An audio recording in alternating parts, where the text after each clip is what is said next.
So we want to capture all of this for our recording. So let me open the meeting officially, welcoming all of our members and guests to what's really going to be a spectacular session. We are so lucky. We have Tom Holman here as our guest. Yoo-hoo! Yeah, so I'm so excited. Well, anyway, uh, before he speaks, though, we'll have our open forum for 20, 30 minutes or so, and then we'll get right into it. So yeah, carry on.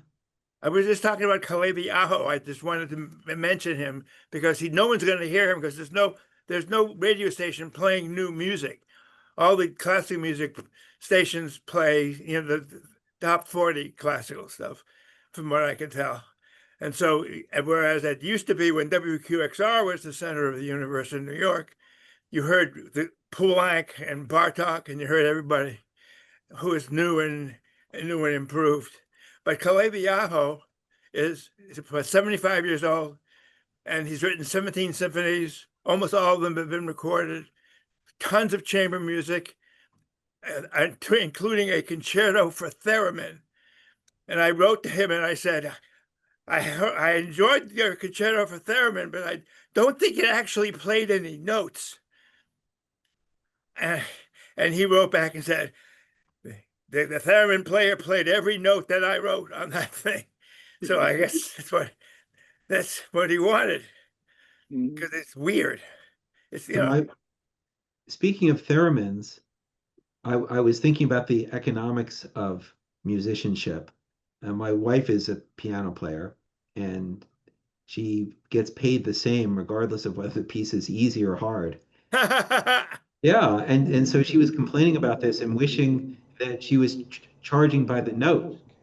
But it seems to me theremin players would be working at a disadvantage because it's all kind of slurred together. It's only one note. It's tough.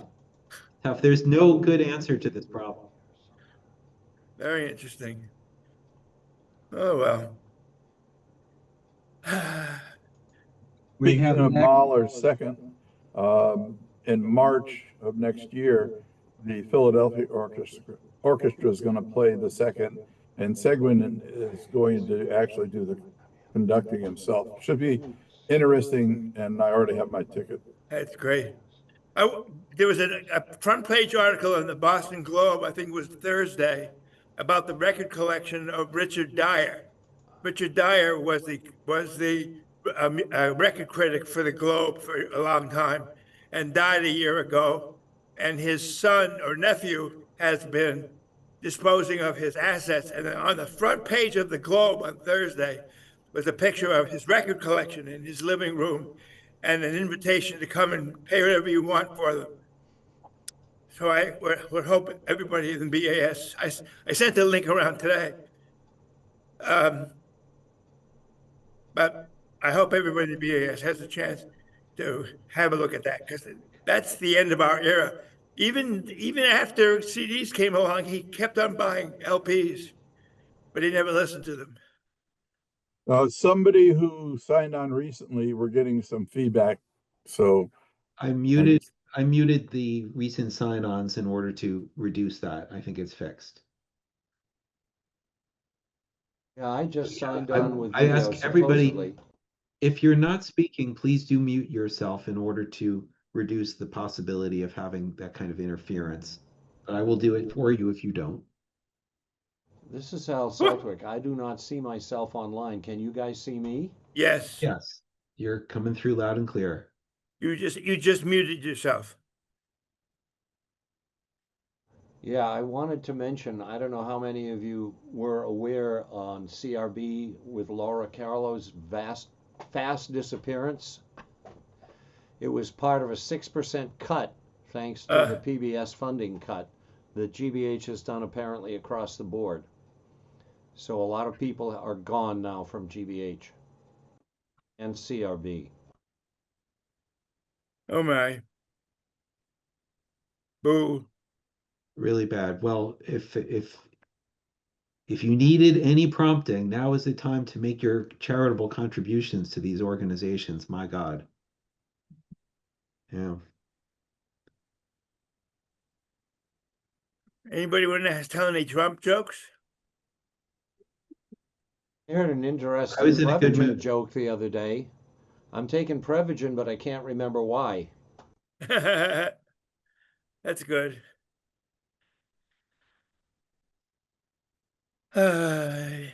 So I was asked an interesting question recently about music that's used by audiophiles to test systems.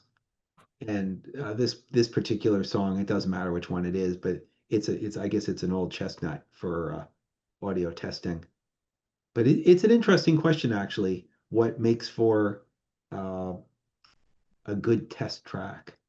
And to answer this question, I wanted to kind of um, ask the team here if there's ideas you wanted to put forward, and especially if you wanted to, contribute more to that question, we could follow up. But yeah, any thoughts on that? What makes for a good track? Well, I'm famous in the New Jersey Audio Club for playing a CD called The Pentangle, which is Ah, from the late 60s. And just to add an interesting story to it, was the first non-classical album that was in stereophile. And Gordon Holt said it's a marvelous recording. And everybody wrote back and said, basically, you're deaf. And about 5 years later, I found out what the problem was. In the United States, it was remastered on Warner Brothers. He had heard the British version. I met a friend who ended up living 5 minutes from me in Philadelphia who had both recordings. And it was my first lesson in how you could take a really good recording and really mess it up if you're a wow. laptop engineer. I never heard the US release. I had the Parlophone LP, and I always really liked the sound of it. Drums are wonderful. Mm. The The drummer- the record that I use, or the recording that I use when I have to deal with somebody else's system or speakers, is a recording by the late Mark Obor of Busoni Dr. Faustus Suite. It's, as far as I know, it's a two mic recording of an orchestra. He was extremely talented at that. Shep's mics, by the way. And it has the full dynamic and frequency range. It's not ostentatious. You know, the music just uses the loudness when it needs it. But it's overall a beautiful, well-balanced recording. What's the title again? It's, I think it's on a Vox CD. It's Busoni, Busoni is the composer. And it's Dr. Faustus, Faust Right. Suite. Sweet. There's one particular movement, you'd find it right away if you listen to it, that just has all the colors in the rainbow and all the Oh boy. volume levels and all the frequencies. Please put your suggestions into the chat. Oh yeah, that's a great suggestion. Thank you. I'll do that in a moment. I need. Brilliant. Speaking Any of, other ideas? What's your favorites?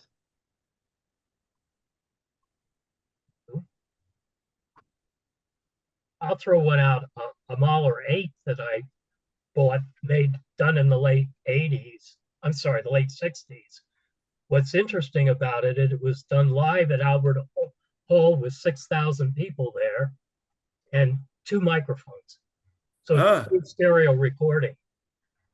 And it was done by Yasha Hornstein, the Royal Philharmonic Orchestra. Oh, Yeah, that's That's a good to know. stunning recording. They were told by the BBC they had money and they had to use it up or lose it.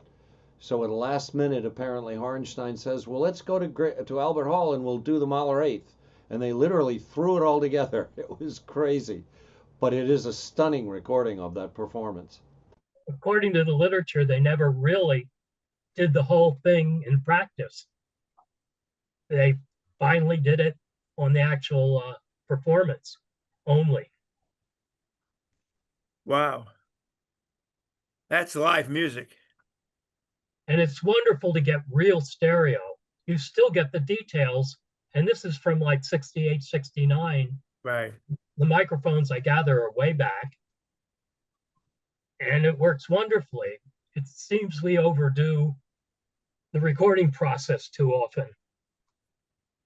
Yeah. My That's when my feeling about a piece of test music is that it needs to have a lot of dynamics, good frequency response. It has to have a lot of good spatial characteristics, and probably one of the most important, it's not something that will essentially get me so wrapped up in the performance that I'll forget that I'm using it as a test piece. So please keep musical interest down.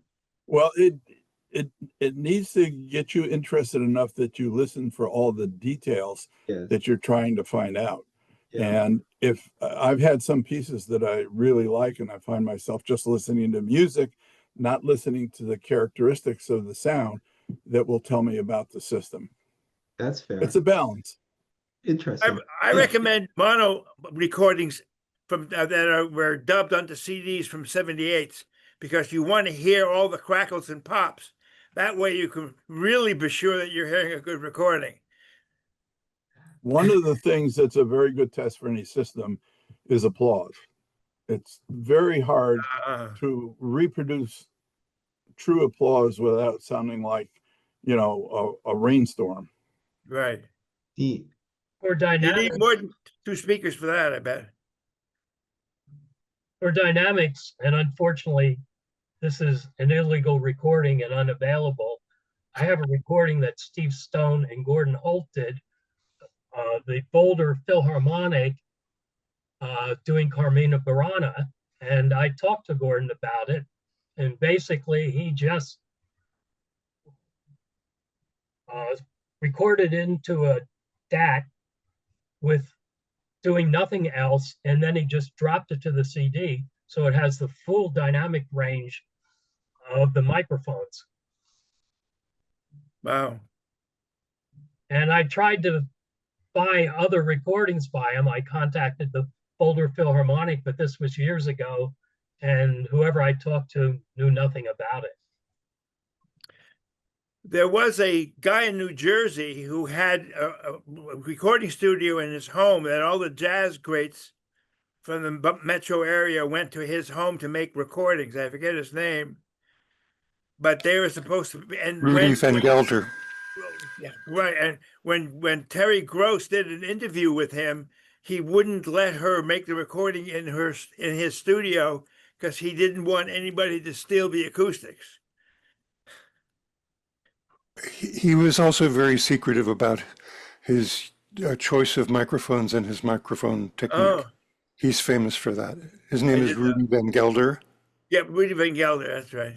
My Rudy. sister was his wife's physical therapist. That's how it's a small world. Another good test piece for sound stage and space in a large area is a recording that John Atkinson did, the group Kansas, and it was a Christmas album. And the piece I use a lot is Ave Maria. The voices and the texture in the voices and the separation, plus the sense of hall space is really good, and that's something you can go out and get. When you're auditioning a piece of equipment, it helps to listen to a wide variety of different types of music.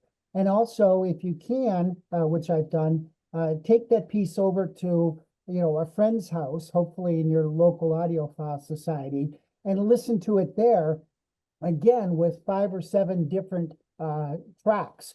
And one thing you'll notice, especially if you've been living with a piece of equipment for a while, is you're listening to a different type of music. So I always tried to notice, oh, hey, I started with these 5, 7 tracks, and here it is a couple weeks later, and what am I listening to? Well, some stereos I found myself playing a lot of classical music, a lot more than I normally did. Sometimes it was female vocals. Sometimes it was something very different. And the reason for that, I think, is that's what that equipment is especially adept at. And that's what sounds so good. And that's what you keep playing over and over and over again. As to a particular track, I love Dire Straits, The Man So Strong. And the reason for that is that there is a crescendo at the end. Of course, you have to play it loud, but there's a crescendo at the end that almost all stereos just make a hash out of. They just muddy everything together. There's no imaging. All the instruments are crowded into this blended mash. And yet there's a few very good stereos, I'm proud to say, down here in our Sarasota club and Tampa Bay club that are capable of playing that track without mashing all the instruments together. I want to recommend the group of CDs that Tom Holman, our guest, put out. They weren't well promoted, but somehow I found out about them. Tom did a fantastic job of creating about 4 or 8 disc CDs that virtually duplicated precisely, and I measured each one precisely what you can find in the finest sine wave test generators, for example. And they were so precision and well done. I was wondering, were you coming out with a second edition of the test records, Tom? You're muted. Al, what we're planning to do and we're working on is putting them up on the web for free. And the reason is they didn't sell. So why at this point just give them away? That's great. However, it's kind of hairy. I could go into that later. To get it, we have to know that it's bit perfect. And that happens to be really hard in pro audio, surprisingly. Because they like to tinker? No, it isn't so much tinkering as they do things like they put in a DC filter to prevent clicks at transitions. And you have to go find all that stuff. And there's many of these things. They put in a 1-to-1 frequency conversion. No reason, but there's a sample rate converter in the line. And that causes the bits to change. So I found lots of trouble making those discs.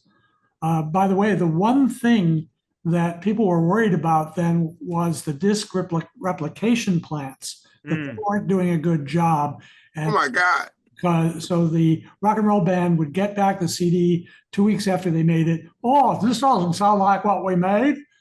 And I went through every single stage. And what I found was the only stage that was right was the disk replication.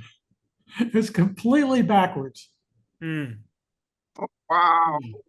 You did a perfect job. Everything I could use to measure against your CDs turned out your CD was spot on. It was great. I couldn't believe it. Well, it's all math, you know. By the way, David Renata wrote a lot of the math, but it was yes, there are no generators there. It's all pure math. He also has a book that accompanies the CDs, and each cut or test is described. Yes. What to listen for, what to look for, and et cetera. It's extremely well done. It's the best series of CD test records that I have. Thank you. What are they called? Hollywood Edge Test Disc Series. The Hollywood Edge did it. They're a sound effects company, a post-production company, and they hired a guy full-time to try to go and sell it, but he just couldn't make many inroads. So they gave up, and there are not many of them left. I might have some copies. The main thing is resurrecting through all the generations of Macs to get back to those original bits. Yeah. That was hairy, and we haven't finished. So what website will they be posted on? On ours, tmhlabs.com. Okay. And that's it's a pretty old site. We mean to bring it up to date. I'm going to describe at the end of my talk all the new projects we're working on and what of those will be shown there. Okay. Did you say THMX? No, what? I'm sorry. Did you say THMX? TMH Labs. TMH. TMH. Tomlinson Holman. My initials. Only place I used my initials. You know what? You don't want to put your name on a company? This is in my talk. Don't put your name on a company. Who gave me that advice? Moran's. You betcha. Really? He sure did. He Please said, please he put told these me. references and links into the chat. Okay. Why did why didn't he make a lot of money selling his name? Yes, but it was depressing. Yeah.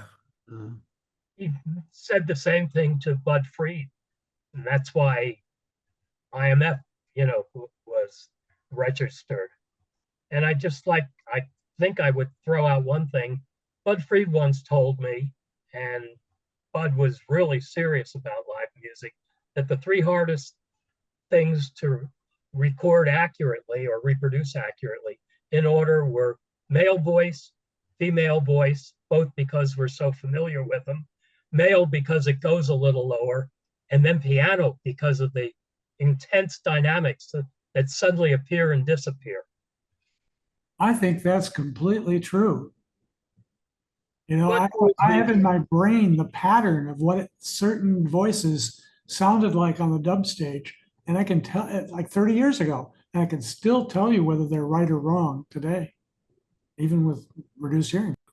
Well, the piano not only has an enormous frequency range, it also has incredible dynamics in terms of the SPL ceiling, and the notes themselves have extremely fast attack and, using the right pedal, an extremely long sustained. All of that makes it very difficult to reproduce. which is why I use a piano recording that I can't remember the name of all the time on a system. okay. Why Ray Dolby in his house had a large, forgot what brand piano, automated piano to develop SR. It was developed with the piano being able to play the same thing over and over and over, modify the electronics. It was a very good piano. That's interesting. All right. Well, I want to be careful here with time. We're already more than 30 minutes into our presentation. So maybe we'll stop here and let me just introduce Tom with a thought of, since we have you here, let's imagine a world where we didn't have you or your contributions, and it would be a pretty different world. We're going to be listening to the radio. Well, I'd start with movie theaters where we take for granted that they all sound consistent. I mean, you go to one theater or the next, and it's, of course, there are differences, but they're not wildly different. They are standardized, and directors can be pretty sure what audiences are going to hear, and that would not have happened without standards. And the THX standard in particular is, the landmark in my book. And there'd be no Holman preamp. There'd be no Advent 300 receiver. There'd be no Audyssey for you either. And all of these things trace directly to his research and his work. So, just an incredible career of sound inventor and engineer and educator, an Academy Award winner. I just found out. I didn't know that too. So anyway, we're thrilled to have you here, Tom. Thank you very much for sharing with us your thoughts today. So I will let you share your screen if you'd like to. Is that your intention? Yes, I have a share deck, Fantastic. but you All want to go to just me Yeah, for that. I just need to allow you to do that. So now we have participants allowed to share a screen. And hopefully if I turn that off while you're presenting, it won't take it away. Let's see what happens. Okay.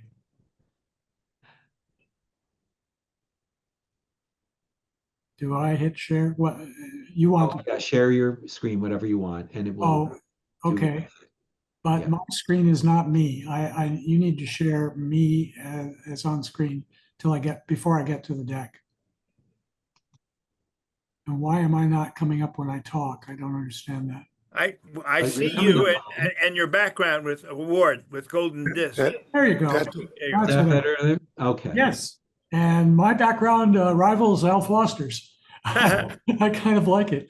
My background is a painting by a young Mexican who kind of mashed up Picasso's Guernica and Basquiat. And, I think it's appropriate for That's the great. times. Isn't that nice? And Al's got something radical too, so good for us. So now I'm going to go on and try to share my screen. Let's hit sharing, and you see it. Yes. I'm going to go to play. Do you see my presentation full screen? Yes. Oh, all right. Yeah. So I do need to leave it on in order for that to work. All right. So we will hopefully not have any bombers visit us today. If we do, I will kick them off immediately. Okay. But go ahead and share your screen again, Thank Tom. you. Sorry, Yep. I had to. Well, there it is. You see Tomlinson Holman for the Boston Audio Society. It's not there. It's not there? Yeah. Please try sharing again. Uh-oh. Hang on.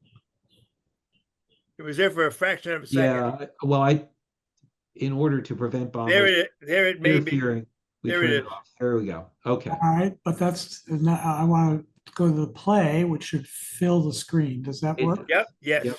Okay, That's perfect. here we are. Thank you for the invitation. I call this Seasons of an Engineer's Life because it's kind of long. It's 50 years and 9 major sections: going to school, Advent, APT, Lucasfilm, USC, TMH, Audyssey, Apple, and retirement. And I'm in retirement, but you'll see at the end, it's one of the longer sections. So I seem to be doing more. When you don't have to go to work every day, you can do a lot of things. Quite a bit of fun. I'm one of these guys who was a late bloomer. I stayed at school a heck of a long time. I went to Downers Grove North High School, which was the bedroom suburb for Argonne National Labs. So I went to high school with the sons and daughters of atomic scientists from the Manhattan Project.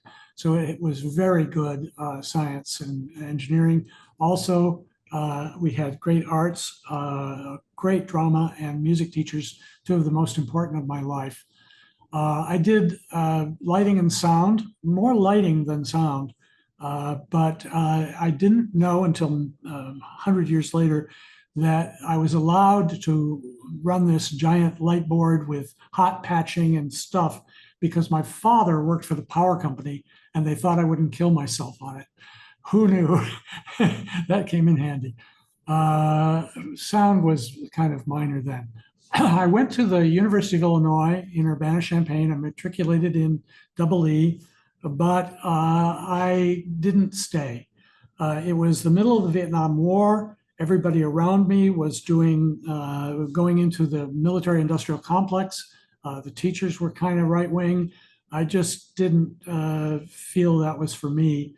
I did want to do engineering, but I wanted to do it for the arts. So I dropped out of that and moved over to the journalism school, which was kind of lightweight, frankly, a broadcasting program that had only core features, but allowed me to take a lot of things. So I took more engineering courses even. I did lighting for opera. I even worked in Leger and Hiller's electronic music studio, and I wrote stuff, music, electronic music for a summer play for kids and so forth. They just gave me the gave me opening to everything in the place. I did have one great mentor in lighting there, and I did stage management and sound. And over the course of time, I moved towards film and television from theater.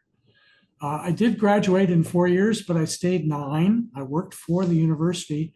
I had taken a course in filmmaking. It turned out that the teachers at USC, at Illinois, had all gone to USC. So therefore, they were teaching essentially the same program. If I had chosen to go to graduate school in film, it would have been USC. It was the only one that treated sound seriously of all of them. Now there's hundreds of them, and they still don't treat sound seriously.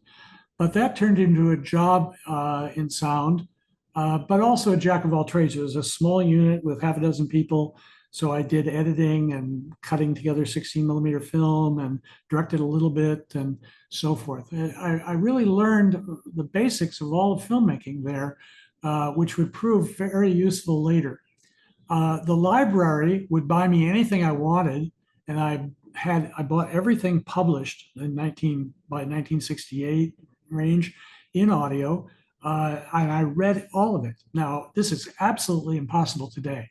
That at the time was, say, one shelf of journals and maybe, I don't know what, 15 years of the Audio Engineering Society. But man, I could just do it. It wasn't such a heavyweight job, so I could do that. I did take time out to go to Hollywood because my friend had gotten a job as a DP, Andy Davis, and I became the boom operator on a blaxploitation picture called Cool Breeze. For years thereafter, if there was a black guy on television who was a burglar, I probably knew him because they were all in that movie. It's a terrible movie, but everybody below the line there made it in Hollywood, and the writer director just disappeared. So white guy. Here's me on the set of a movie in that role with the headphones on. That's on Crotus's website for their software. On a spring break to see a very close friend, I went into a recruiter because he was working during the week. And I went in and he said, well, what about Advent? And I said, what? I couldn't possibly. Oh my God, Advent. I knew all about Advent from the speakers. And then I went and they gave me a test. Not a long test, not a hard test, a practical test. You had to know things like the ringing voltage of the telephone system, the transistor color code, what load is on a FM tuner when you plug it into something else. And guess what? I beat out the MIT boys because they were all theoretical.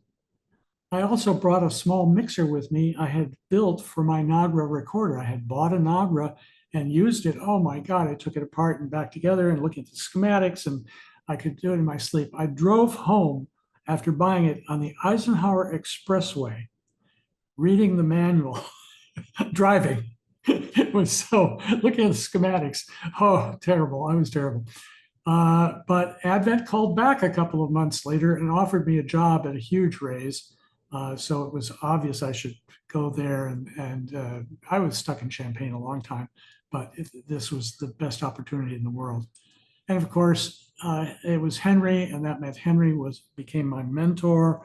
I came as an engineer, but the chief engineer was not that strong. And Henry was off doing the tubes and screens, and Andy was working on the loudspeakers, and that left me with the electronics. And the first was the Model 400 radio. I have several. One is running in my bathroom this morning. It's one of the proudest things of my life. It still works. It still sounds fine. It still tunes well, etc. Another engineer did the RF part. We were very lucky because we were building the television, and therefore we had a Faraday cage room. We had spectrum analyzers and RF stuff that no audio company ever had. And therefore we could develop the tuner right on the board and not have to buy a front end from somebody else. The 300 tuner is a good tuner. And yet it's all built on a board without subassemblies. I later got charge of the audio of the TV electronics, I did the sound system and the television, and I did the IF filter. The IF filter is the fixed filter that all stations get by super heterodyne when the tuner, front-end tuner, moves the frequency, its broadcast frequency down to its standard frequency. Ours was 45 megahertz. There's a story about IF filters. Neville Teal was a good engineer, was sent from Australia to England for EMI to learn how to design TV sets. And the frequencies were different in Australia, broadcast frequencies different than in England. So when he went home, he had to redesign the IF filter. He got a particular book called Zarev's something, I forget, and designed this filter. And I used the same book to design the filter in the Advent TV. Wow. However, he was smarter and took it one step further. he realized that the filters, L's and C's and R's, he had to design a speaker to put in the TV set. And he's the one who discovered, or actually, it's not a discovery. He figured out how to develop the model, the electromagnetic model of the driver for the set using the filter coefficients from the IF filter. It's a leap of faith that's just fantastic. Now, people had done stuff about this before. It's in Leo Brannick's book of how to do electromechanical analogs, but nobody had ever figured out how to take the mass and the spring and the this and the that, and that's what did it. It's Hoffman's iron law on steroids. Hoffman's iron laws from before that, but is a simplification. But this one makes it general, and of course that went everywhere and affects everything in the whole loudspeaker market today.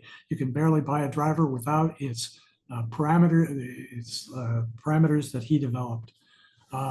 So it was an amazing time to be at Advent. I came from a land-grant university, Illinois. It was a good school. I did well there. But frankly, it's not an Ivy League. And I'm surrounded there by Ivy League people who are very articulate. And their ability to articulate and present was so good that I had to step up my game. And it was very useful for me because it made me able to make presentations. First, to Advent dealers, then to start a company called APT. And it proved to be really useful a zillion years later at Apple, because most things that are presented, ideas and so forth, you have to be able to stand on your 2 feet and take the arrows and make presentations. And I did well at that because I had all of this background and training. Some of it came from being in theater, some of it came from Advent and so forth. These guys, I think it was Frank Reed who did the New York Times crossword puzzle in ink before 9. Oh my God, this was such a, you know, in this whole 50 years, that group of people in that period of time, one brief shining moment, oh my God, and so useful to me. I needed something the opposite of SPICE. Engineers, EEs all use SPICE. You give it a circuit and its values and it tells you what it does. Well, that's not what I needed. I needed to give a circuit, but I wanted to wiggle the values to aim for a target curve. And I wasn't smart enough to do that, but I had met through BAS and a shop talk, Mark Davis. And he took that on as a challenge and wrote something called Module PC. That what it does is it wiggles the part values to hit a target. And that's what the network is in the Advent 400 radio speaker. It's a one-way with a network, with an equalization network in it. It sucks out the mid-range so that you can use a big magnet that gets the right impedance and so forth, but it gives you a nice, smooth response too. As what goes around comes around, years later, that actually saved Dolby Labs when they couldn't make the SR boards. And he repurposed Module PC to pick part values. It's a very complicated circuit and it uses FETs that aren't very similar one to the next. And that actually kept them in business, manufacturing that board. I worked on the 201A. Bruce Gregory had done the 200, but I did the A, which were the biggest advantage were long life heads because the headwear was pretty bad. And changing heads mean you had to change the record equalizer. So I spent a weekend, I remember, just these hairy equations to figure out what that little peaking equalizer had to be to get it to be flat response when you played it back through a exact equalizer. Henry had a very clever method of doing the playback EQ. It isn't what they standardized. So there are some differences from 201As and say Nakamichi's because the standards committees weren't smart enough, frankly. They just wanted a number, 70 microseconds. You've all heard that number. Well, the 201A is a wiggle around that makes it, what it means is you don't have to have a separate record equalizer for standard tape and chromium dioxide tape. What happened was at early Advent, Vanguard Records published the first phonograph record where Dolby A had been used in its production. So it had magnificently lower hiss levels than normal, like 10 to 15 dB. That was a lot. But of course, record noise doesn't have much hiss, has more mid-range noise and rumble stuff. So this was clearly audible. And Henry called Ray in London and said, "You're doing anything tomorrow, I'll be right over." And he took the plane that night to London to talk Ray Dolby into making Dolby B. Ray was reluctant because he was just getting A started and he felt it would dilute the brand to go into consumer products. But Henry talked him into it. And of course, that made Dolby's first fortune, would come to later ones. But Henry taking this mechanism that Philips saw as a dictating machine mechanism, but by doing that and finding chromium dioxide tape from DuPont, no sales, nobody wanted. Adding Dolby B to it, he made it into a music medium. So Henry's responsible for music on cassettes more than any other single person, I believe. Excuse me. Then went on to work on the Advent 300. Well, I designed a method to measure the interaction between the magnetic phono cartridge impedance and the input impedance. We already understood when Andy said in his talk, when first transistors came out, the phonocramps, the phono sounded really bad and the tube one sounded much better. So I sought to figure out why did the tubes sound better and put them side by side and sorted out that there was an electrical problem that was the interaction between the two. Most of the early stuff used 2 transistors and you just can't get enough open loop gain to close the loop to get it to the right response. It just doesn't do it. And the input impedance falls. So that was loading down the cartridges, which are inductive and go up at high frequencies, and the inputs were going down. So roll, they were really quite bad. But I came along a little bit later and transistors were now affordable. And my first transistor preamp had 5 transistors in it, not 2. And so I could do a lot more. And I found other things like the tone arm cartridge, low frequency resonance. If there's a warp, then everything bounces around. And look at the IM Freed loudspeakers going. So that had to be an infrasonic filter. So that's where that came from. So this was different, and you could A/B it with the tubes, and you could A/B it with the transistor ones, and blind A/B, it would meet the tubes. So Advent began advertising, and they put in the advertising that that was the Holman circuit. That's a longer talk, but it did make me famous especially among the dealer network. And they brought, Advent was very close to its dealers. Its dealers were mostly 2- and 3-store chains, mom and pop places, and the Advent loudspeaker was their shining example of the $110 thing. It was very good value for money. It was a leader in their stores. Advent wanted to move into electronics, so they brought me and put me in front of the dealers to talk to them. So I had to step up the plate and be able to explain technical matters to dealers. Very useful. However, Henry, besides being a wonderful guy and many stories, and actually Andy told some of them, Henry got the company into trouble by pushing projection television so much. He pushed it so much that he was putting $500 in the box of each one of them being shipped, and the company just couldn't afford it. So along came a savior, and that was Peter Sprague, who had made his money by the Sprague capacitor company, but he had bought National Semiconductor and taken it out of the dregs into a big explosion. So he did well. He brought along with him a Pierre Lamond from Silicon Valley. They came in and looked at the company, and they discovered the salesmen weren't coming in at 9 a.m. Well, that's no good.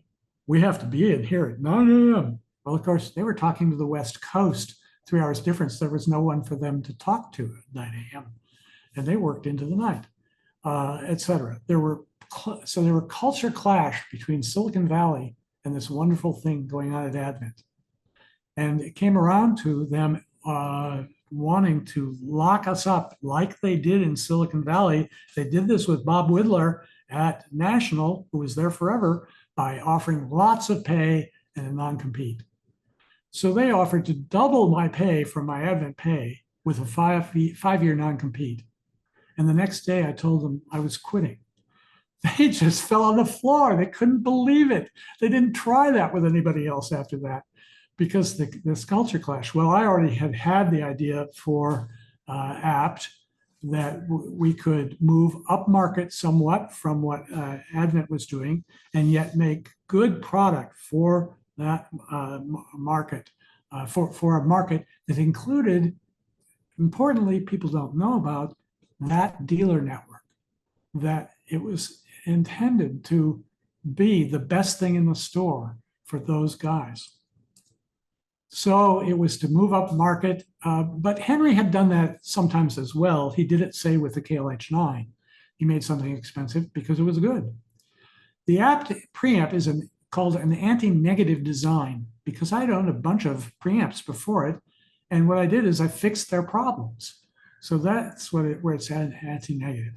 It was a 50-50 partnership with Frank Campman, who had been chief video engineer and left, and I took on his responsibilities. And he and I did this on a desktop. That proved to be a problem later. I learned from Saul Morantz is don't put your name on the company. And that's why my name's on the product, not the company. It had a large feature set, like 2 recorder dubbing back and forth. It had many performance advantages, like I knew about the phono interaction, the infrasonic filter. TIM was coming along. I knew about the ultrasonic filter. DC to light was not us. DC to light is crazy. And yet, so you want to restrict the bandwidth somewhere in the system, and the preamp's the right place to do it. And we made it switchable, both of them switchable. You could try DC to light if you want, but it doesn't really matter. It was also very low noise. I used many different topologies.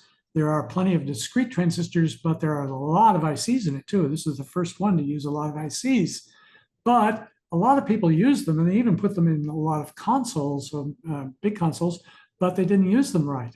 You had to use them right, and that's another subject. It was introduced at BAS and CES, one of my proudest times. That's when BAS, where did it meet? You guys know how many 100 people came and so forth. The dealer network was all important. As I said, we built it around the cherry picking, frankly, the Advent dealer network. And when Advent came and looked at us a couple of years later when we were doing well and they were not doing so well, the sales manager took a look at our dealer network and said, "How did you do that?" We were engineers. He thought we couldn't do sales, but we did figure out some things. We did get reviews early on, high fidelity, stereo review, et cetera, because it was based on the reputation of the Advent 300 receiver. We got a 30% market share where no preamp had ever had anything like that. We eventually got 50 employees. But now here I'm to reveal that I didn't sell to everybody I expected to. I expected to sell to all BAS members because it was so rational and so worked out for them. But frankly, Al Foster bought us Sony. Oh my God, I remember that 50 years later, Al. The problem is that people can believe there's magic in the box. And we were kind of pulling the rug out from under magic because we published in the AES Journal, and we published in Audio Magazine, and we published in the service manuals of the best ever written, and we told everybody how it worked. And that that takes the shine off. So if you want shine, go borrow Mark Levinson. Okay, got my gripe in. So when it came to the power amplifier, we needed to have a associated power amplifier, of course. I wanted to do a re-examination of everything. And so what I learned in the Advent 300 is I changed the second stage transistor and the distortion changed. So I figured out in the app with a lot more power and a lot more voltage swing, you should cascode the second stage, and that prevented that interaction that was causing distortion. So the thing is, it was 8 Kenwood Street, 3 blocks from across the river from the transmitters of BUR. I worked on the R5 of this thing. I worked on it flying in the air. I made this thing on a bench for open loop low distortion. The thing was that what people were doing is making some loop, and then slamming it with negative feedback to get it down to a spec. That wasn't right. You start with a low distortion open loop, which is hard to do. The amplifier's got 80, 90, 100 dB gain, so you've got to really manage things. And then don't use it to feed, to cause to lower the THD. TIM was a tempest in a teapot. The slew rate was everything in that day. But when Sansui won it, I think it was over when they got 3,000 volts per microsecond in a power amp, which would do for an AM transmitter. One of the big problems was that you don't know what you're connecting to, and loudspeakers were all over the map. You don't know with Hafler, well, you don't know. So I had to make it drive everything on the market, and we did that with the load switch on the back, matching with the power transformer. If you wanted more power, like other people offered, just use 2 in a bridge mode. But it was not competitive because with, say, Hafler with MOSFETs, that worked okay on many speakers. It was all right, but it didn't drive everything on the market. So, what did you want to do? So we did well with the Apt one, but we didn't do as well as we did with the preamp. No, people didn't buy those so much as a pair, even though they were perfectly matched. Each of them matched everything else on the market as well. But that was a limitation because of my goal of driving everything. We are having a conference on this, on Apt, June 6th and 7th, 2026, for my 80th birthday in Burbank. It's going to be a technical conference, not a trade show for people to hawk their wares, for analog audio design engineers, refurbishment technicians, and others interested parties.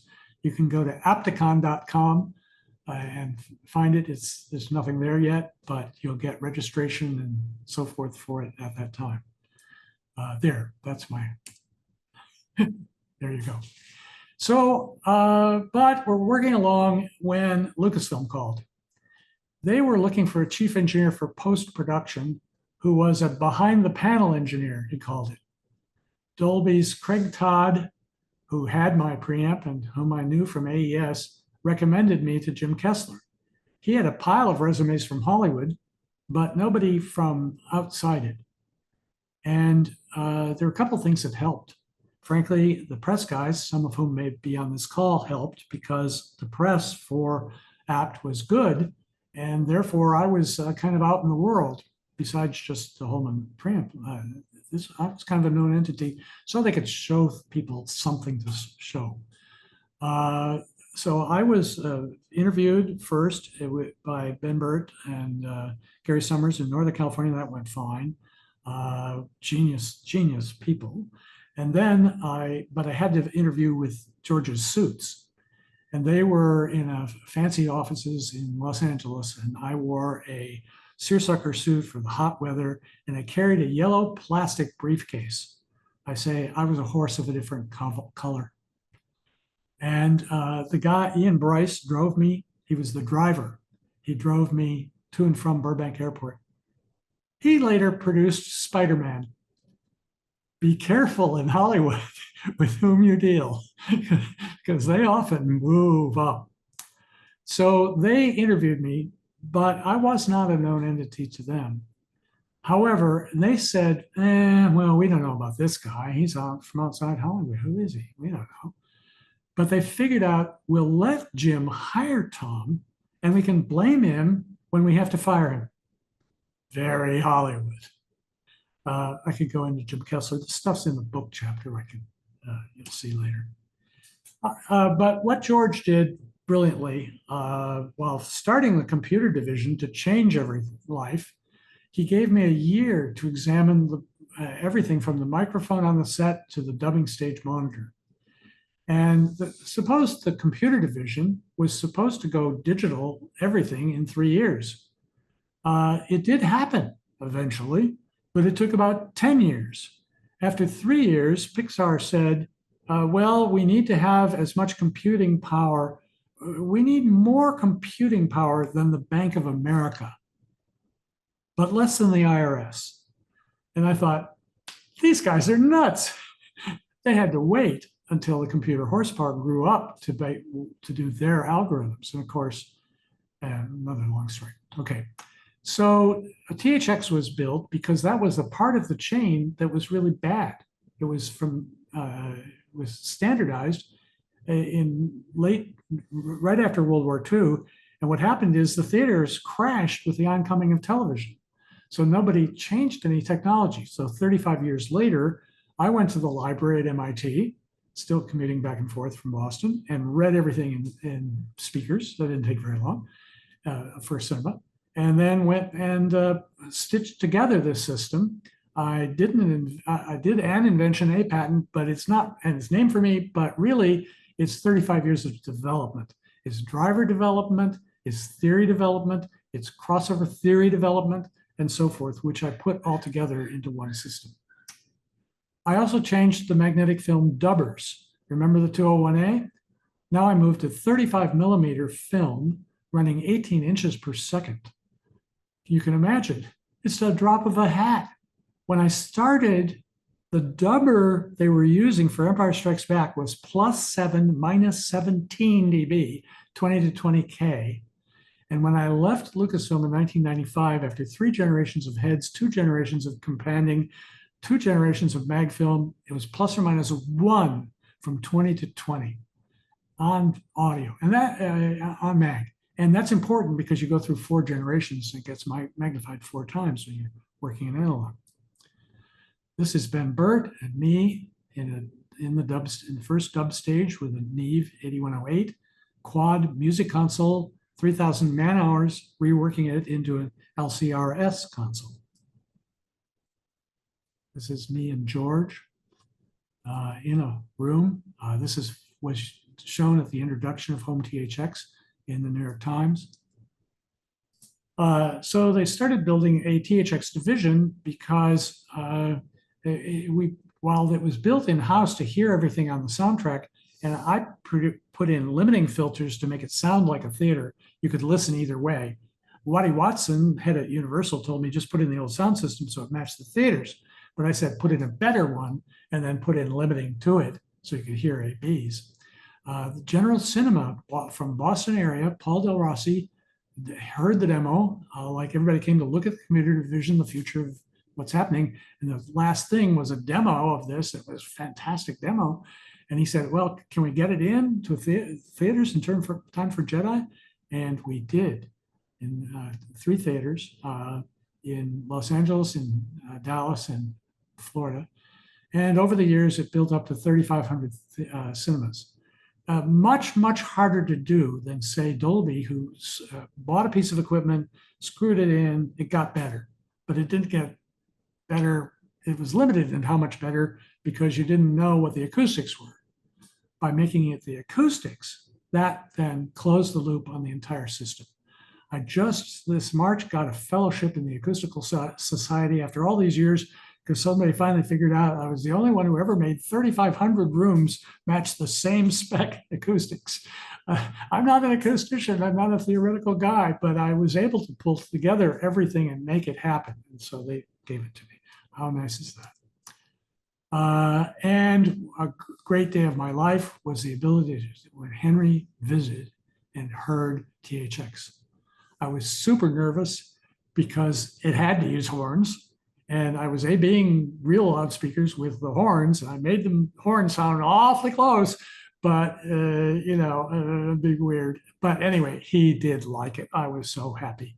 I had to use horns to get it to work in those large spaces.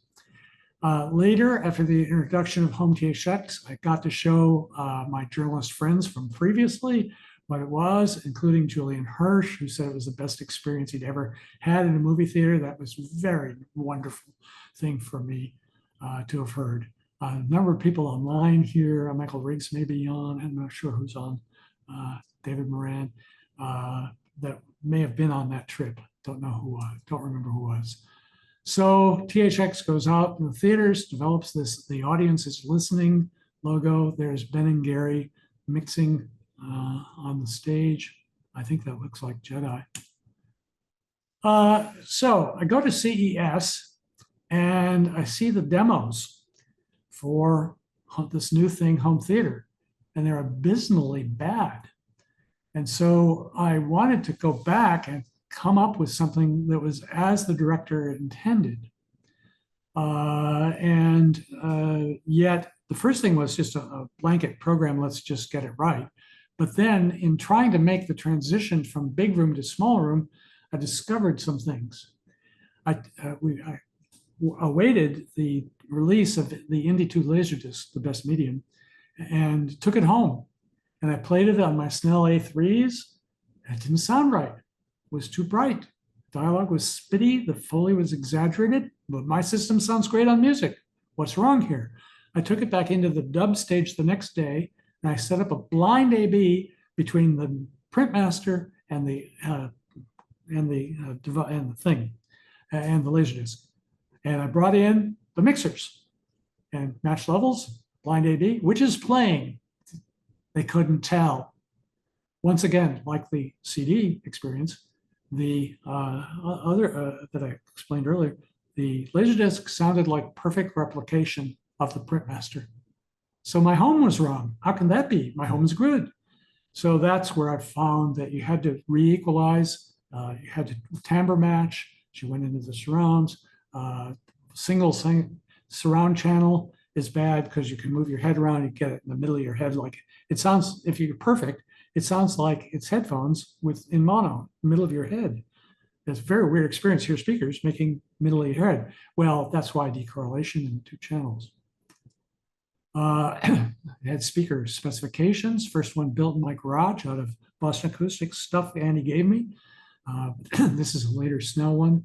A 3-way control directivity speaker and a dipole in wall there. Not sure what brand that is. So after 7 years of that,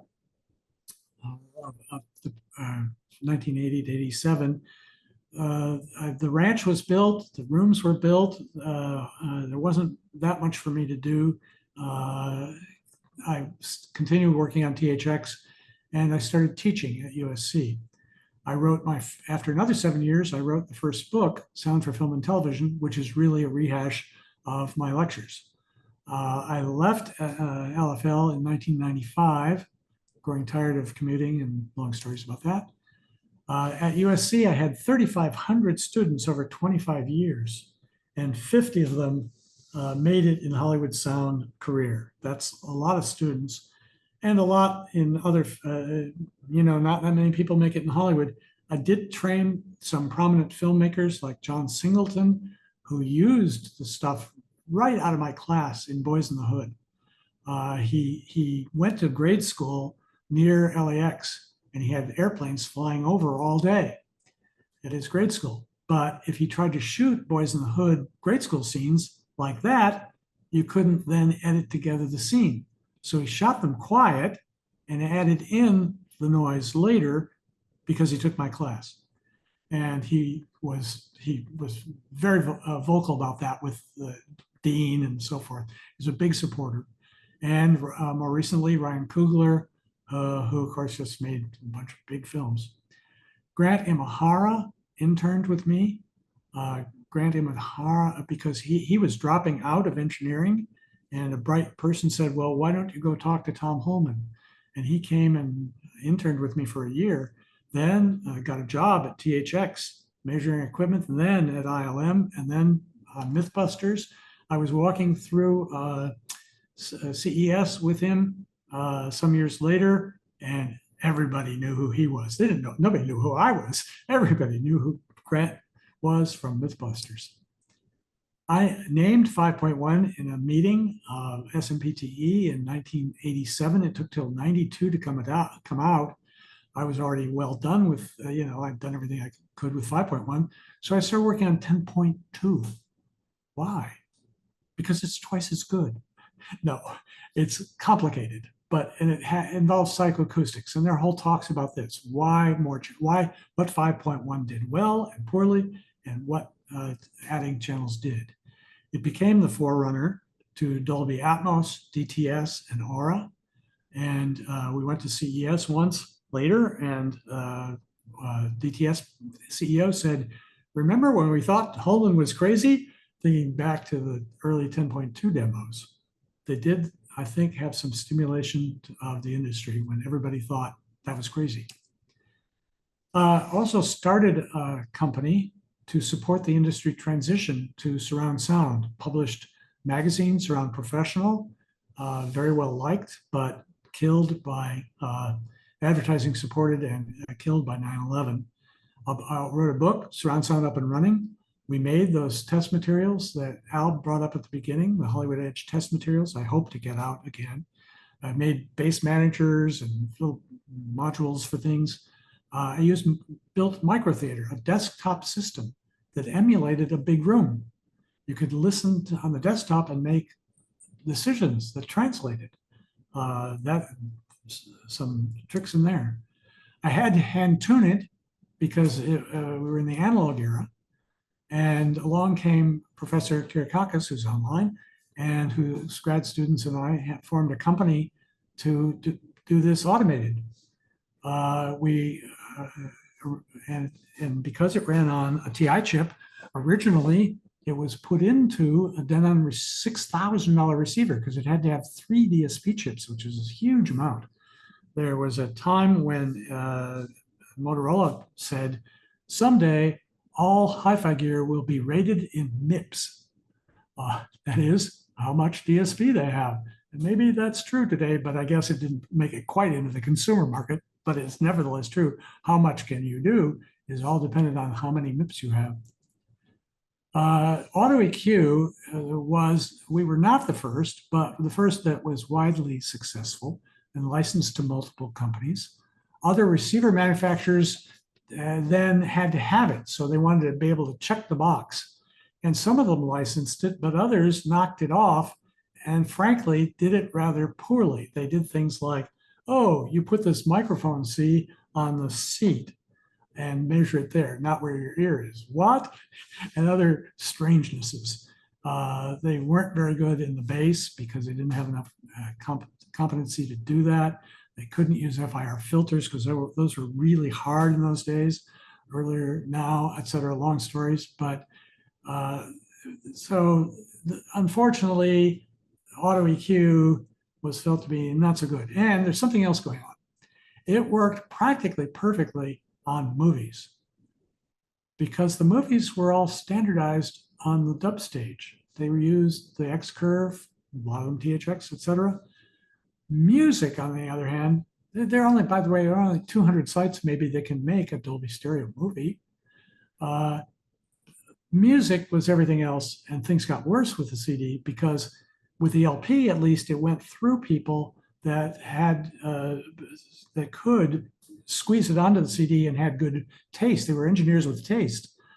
But when the CD came out, that went away. Of course, some were good, but some weren't good. So when you put a CD into an Audyssey EQ, who knows whether that matches what the original heard or not. So that became a bit of a problem. It didn't quite translate. In time, attention was drawn by the high end who wanted to build higher end product. And they, of course, couldn't go with Audyssey because that's just everybody's got. So they had to differentiate and do something else. Some of those are good and some of them are not good. And some of them have you know, they weren't so good in the beginning and now they're better. So the marketplace is a mess. What can I say? Can't tell you what to do now. But one of the coolest things we did was we, well, sort of secretly, collected data on the response in living rooms. We blinded it so you couldn't tell whose was whose. But we collected data on hundreds and hundreds and hundreds of rooms, with each loudspeaker getting a chirp, multiple chirps from each channel to each listening location. So it's very real. We wound up with more than 32,000 loudspeaker microphone measurements in hundreds of rooms. I presented an Acoustical Society paper, an AES paper, and an Acoustical Society paper on this. It's so big that it's hard to number crunch. It's actually hard for computers, even the biggest home ones. You have to find something. I never did it. I did simplify data reduction, and we found that on the whole, all loudspeakers, all rooms, they're designed in mostly a lot of them in the anechoic chambers, and the room is boosting the bass. And the crossovers, because most of them are two-way, they show a dip. So most speakers you're listening to at home have a bass boost and a mid-range dip. Guess what? Dialogue's affected. It's not as good. It's not right. It's, well, the bass sounds like that. So Audyssey EQ was a big advantage.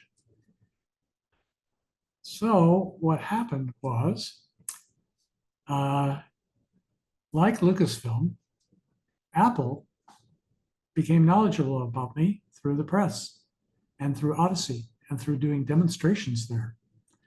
I did a demonstration at Apple of Audyssey in a iMac that we tuned up and made into a multi-channel system, like microtheater sort of. And I presented it well, because that's what you have to do at Apple. And I got hired as a result. Months later, things turned around and said, well, we want this guy. In 10 years, I worked for 5 vice presidents. I was never given, go do this.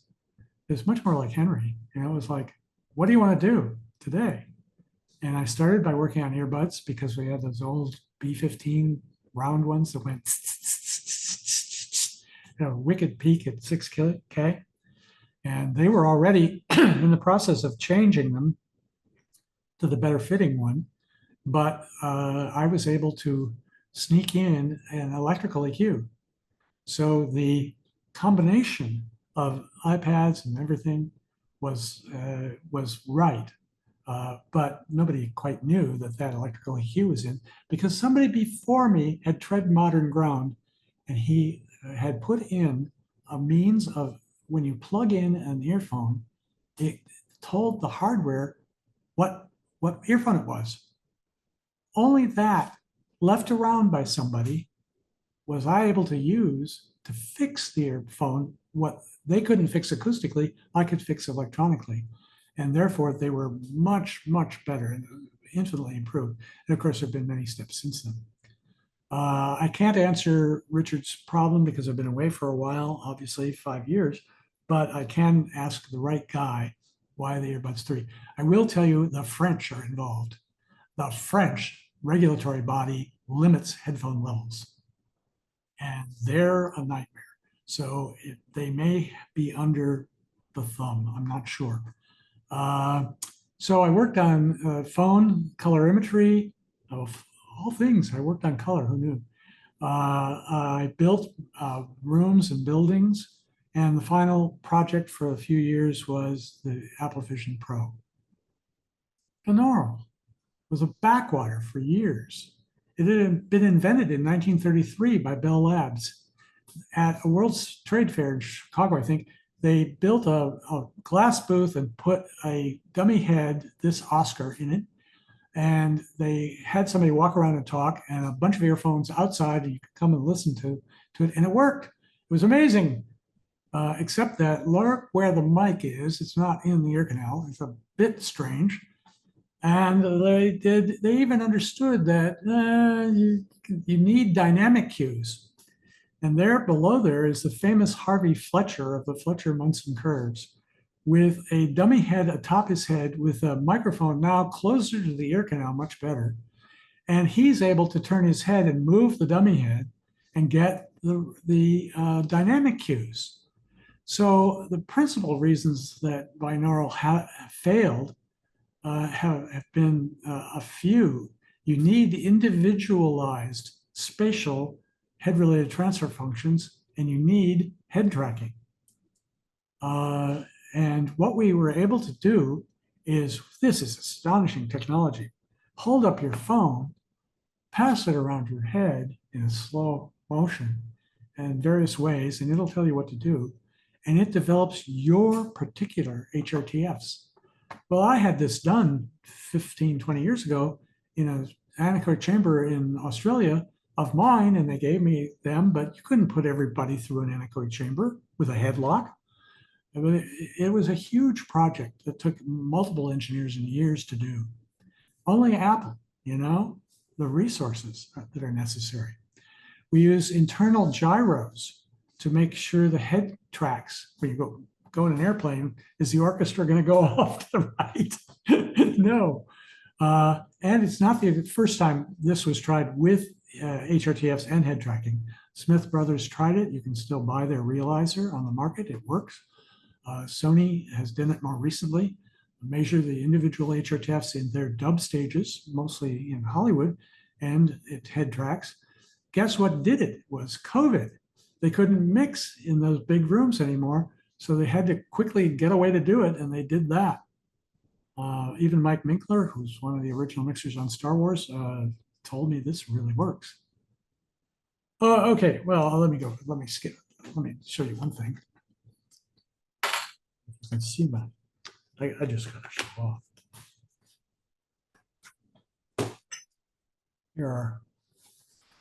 Here's my set. I'm not going to fire up. It takes too long to boot. But I took my glasses off because, as you may or may not know, oh, here are my Zeiss lenses, ground to my prescription. Nobody else can use these. They couldn't see through them, but oh my gosh, how get Zeiss to make you lenses for something that doesn't sell in very high volume? It's just astonishing. Okay, that's it until we talk about what I'm up to now. I am writing a book on cinema design. It's at 420 pages, 120,000 words. Who knew there was so much to say? It starts with Greek theater, and I've been there, to Epidaurus, the acoustics of Greek theater. It carries through medieval churches up to what happens there and what happens in opera houses. Where's the best seat in the opera house? Well, it's the king's seat, of course. And the opera house is that horseshoe shape. Well, look at online at Venice, in the top balconies, what you can see is the king's box. You can't see the stage. What's important is the hierarchy. It's all built on hierarchy. Now, recently I got to Munich Opera House, and I was able to buy tickets for the king's box. So I've sat in the king's box at Munich, and of course noticed that people up there can't see the stage; they can see me. Okay, so that's one project. Cinema design may be out, possibly out by next Christmas. There's a lot to go. The text is mostly written. There's a lot more to go. Next thing was to update I'm going to go through these all, and then I'm going to show you some pictures of each of them. I'm going to show a 1982 custom-made Studer recorder that they made for me at Skywalker. That's playback only, so you couldn't ever record on it. It's 4 tapes made in the field, transfers into Mag.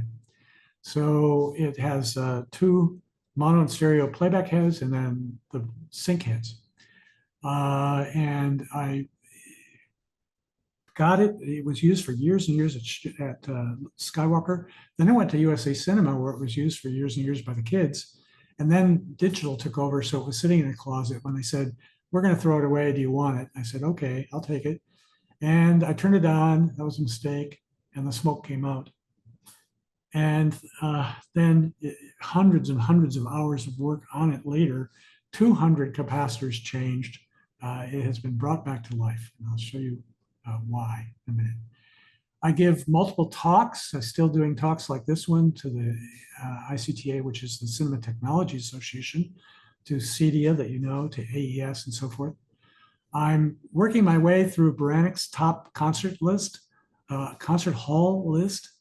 I'm at 6 or 7 of the top 10. And I'm getting another one in a couple of weeks. I'm going to Severance Hall for a Beethoven Ninth in Cleveland in a couple of weeks. I also visit the top end important cinemas. I just saw one thing after another, whatever that is, on Tuesday night in Skywalker, and maybe the best. People sitting next to me said, "Tom, you do know this is the best theater in the world." It's mine. I hope it is. At Micro Theater, I'm building Micro Theater second edition.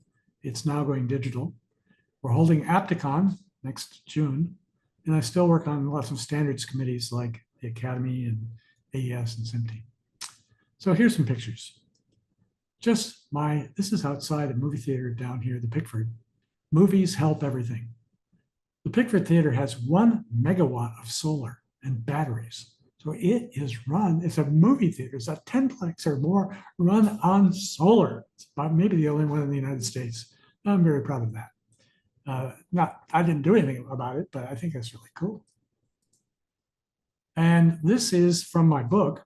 This is the movie theater I attended as a kid up to age 11, the Oregon Theater, where my father was a projectionist in 1938, and where I went from 7 years old. I was able to walk around this small town, reasons why are in the book, and go to the movies. And there you are at the Oregon Theater. I'm still going to theaters. This is IMAX, 70 millimeter IMAX, top of the hill Universal, with me only seeing a screening of, you know what, Heisenberg, whatever, the physicist. And there I'm sitting there with a sound level meter, and I got the whole 3-hour movie for myself. Don't ask me how. Here's the Studer that I got. I did put in the contents that what I have are some tapes from the 70s that I made for Advent, largely for the Advent cassette medium, and they went on to LPs as well.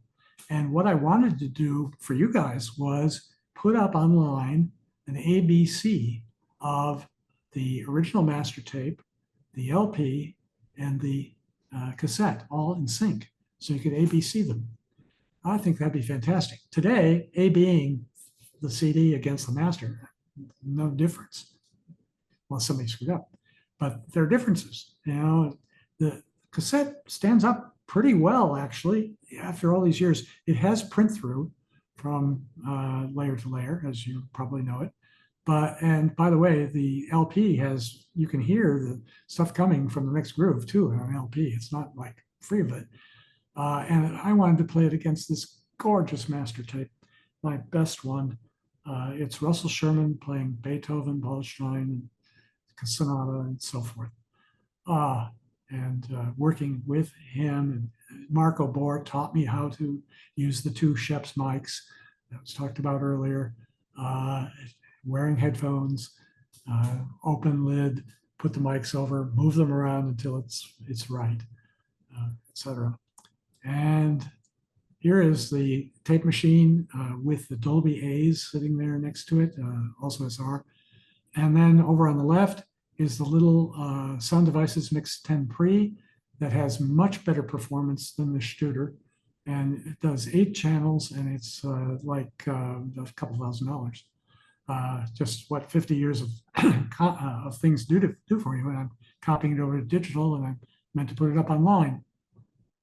But this is a film capacitor, which are not known to fail. with a big crack inside of it from aging and being played. This is a phase shift capacitor. It's a one-phase power line, three-phase motor. So they phase shift it with a capacitor, and look at that. It's smacked open. That's how bad that thing was. And well, the electrolytics were all blown up and big and so forth. So it took a hell of a long time to fix. And I get it fixed, and I play the tape, and it does this.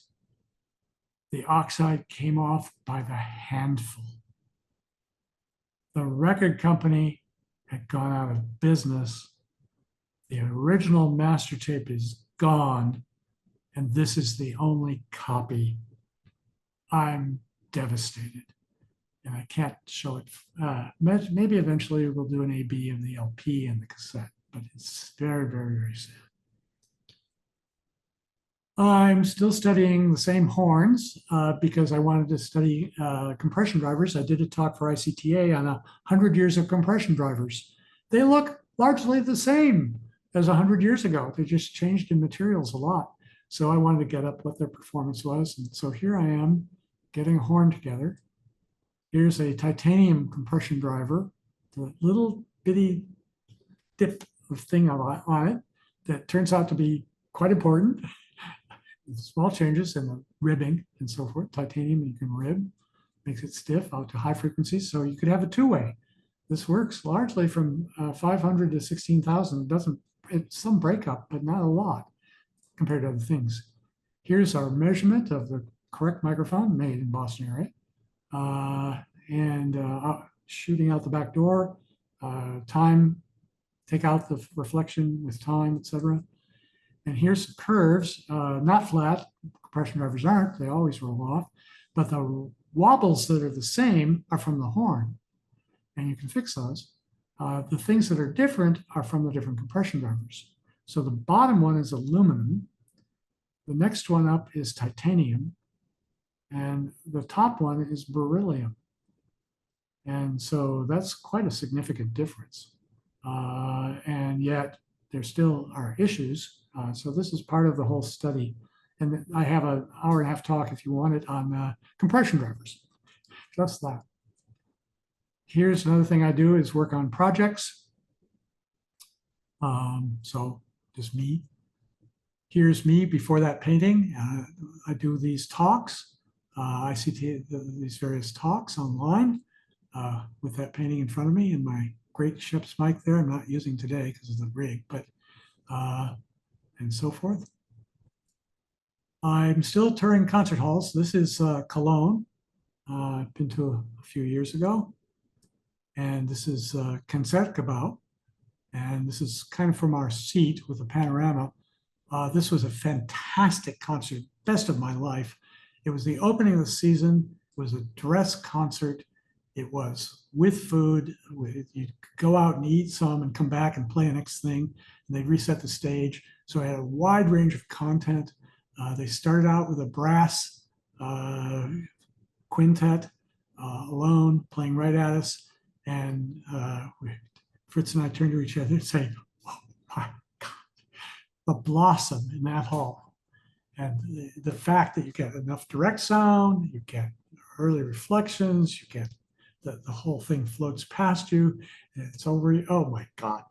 I'm afraid, guys, it frankly, I think, beats Symphony Hall. I mean, the top three, of course, are Symphony Hall, this one, Concertgebouw, and Vienna.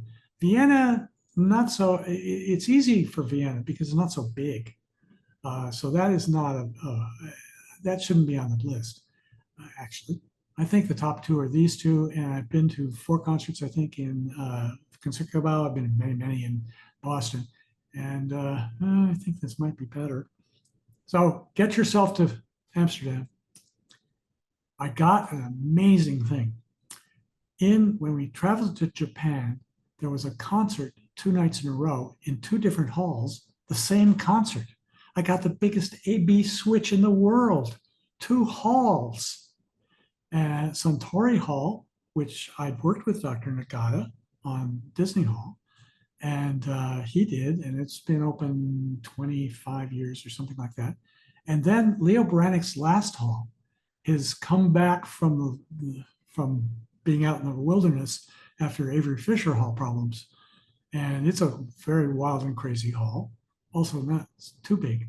But here we go day by day. I have a write-up I can send you called A Tale of Two Halls from my point of view. And I used Leo's trick. I bought 2 tickets to Suntory Hall, and I went to one seat for the first half and the other seat for the second half. Confused the hell out of the ushers when I presented 2 tickets for before and after. They never had anybody do that, and they're in Japanese. You know, they don't know what I'm up to. So that was a fantastic AB, ticking off another couple of halls in my life. We want to do Sao Paulo. That's not on Brannick because it's too new.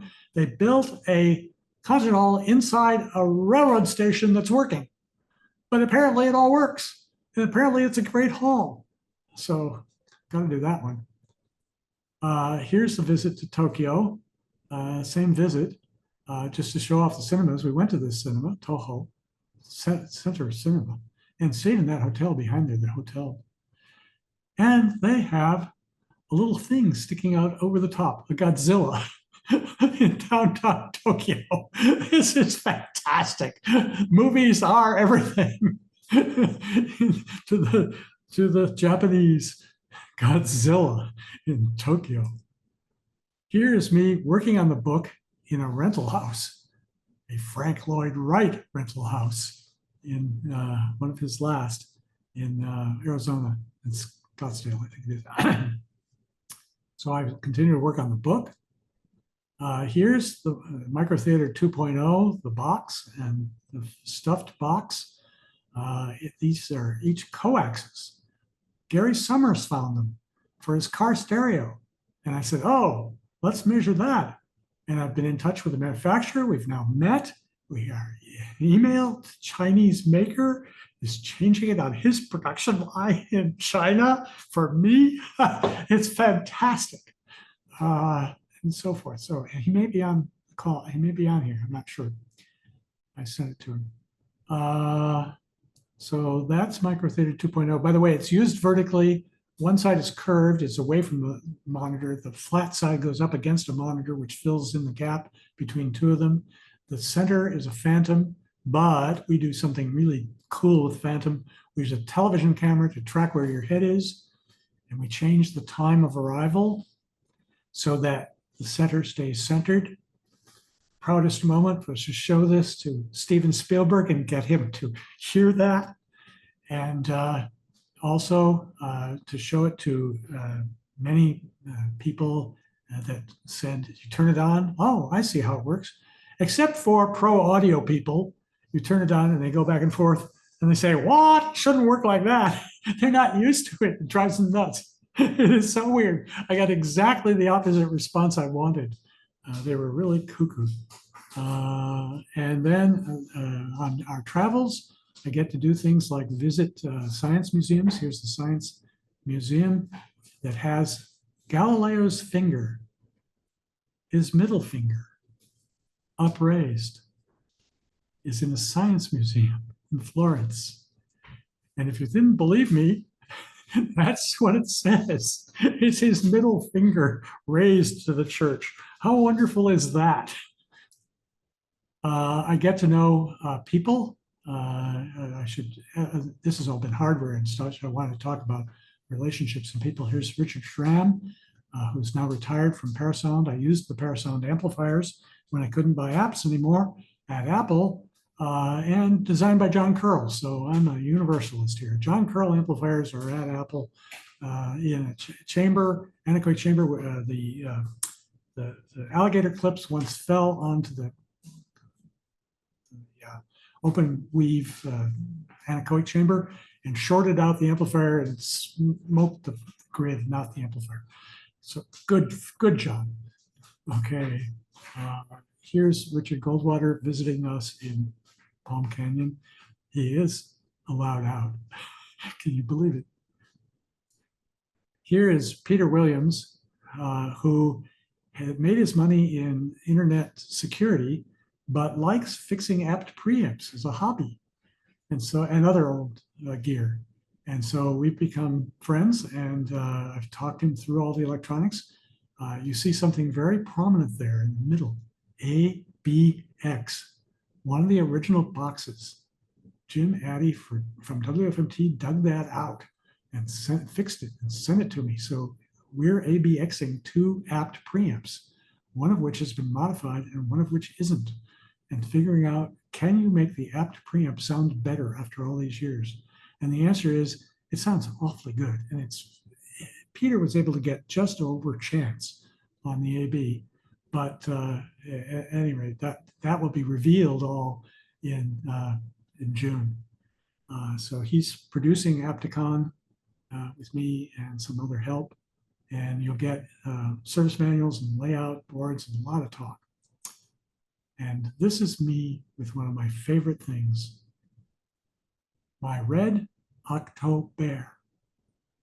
So it's the movies and it's my teddy bear.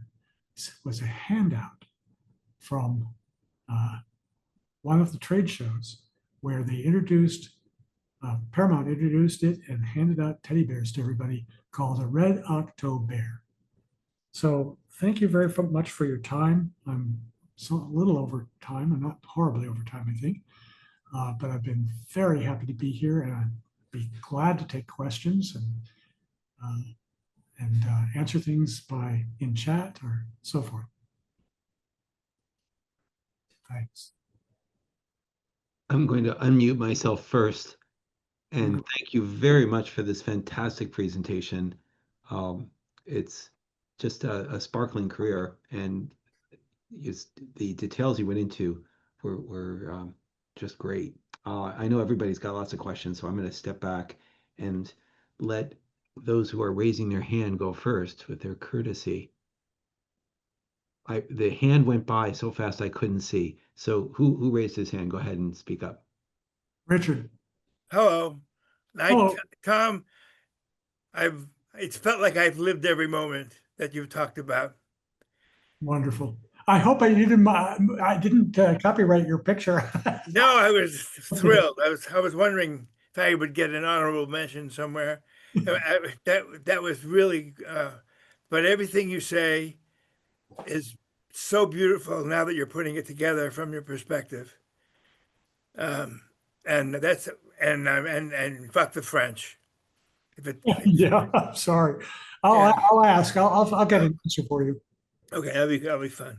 And I love the Apple Vision Pro, by the way. It was absolutely great that is a young man. He's under 30 still, I think, who worked its way up to the WHO and got it through. There was one guy, an American, he's a professor in Boston at BU, who was totally like headphones ruin every teenager's hearing. He had microscope photos and all that stuff for years. And the Apple guy, over a long period of time, brought even him around to Apple's point of view. There is protection in it, and it does read out what it's doing, et cetera, et cetera. All these things were more sophisticated than the market, which kind of dropped things out. Now my picture. I took away the sharing on purpose so that way fine. we don't have any bomber issues. Great, thank you. All right, great. Okay, so and the Apple Vision Pro has the best sound.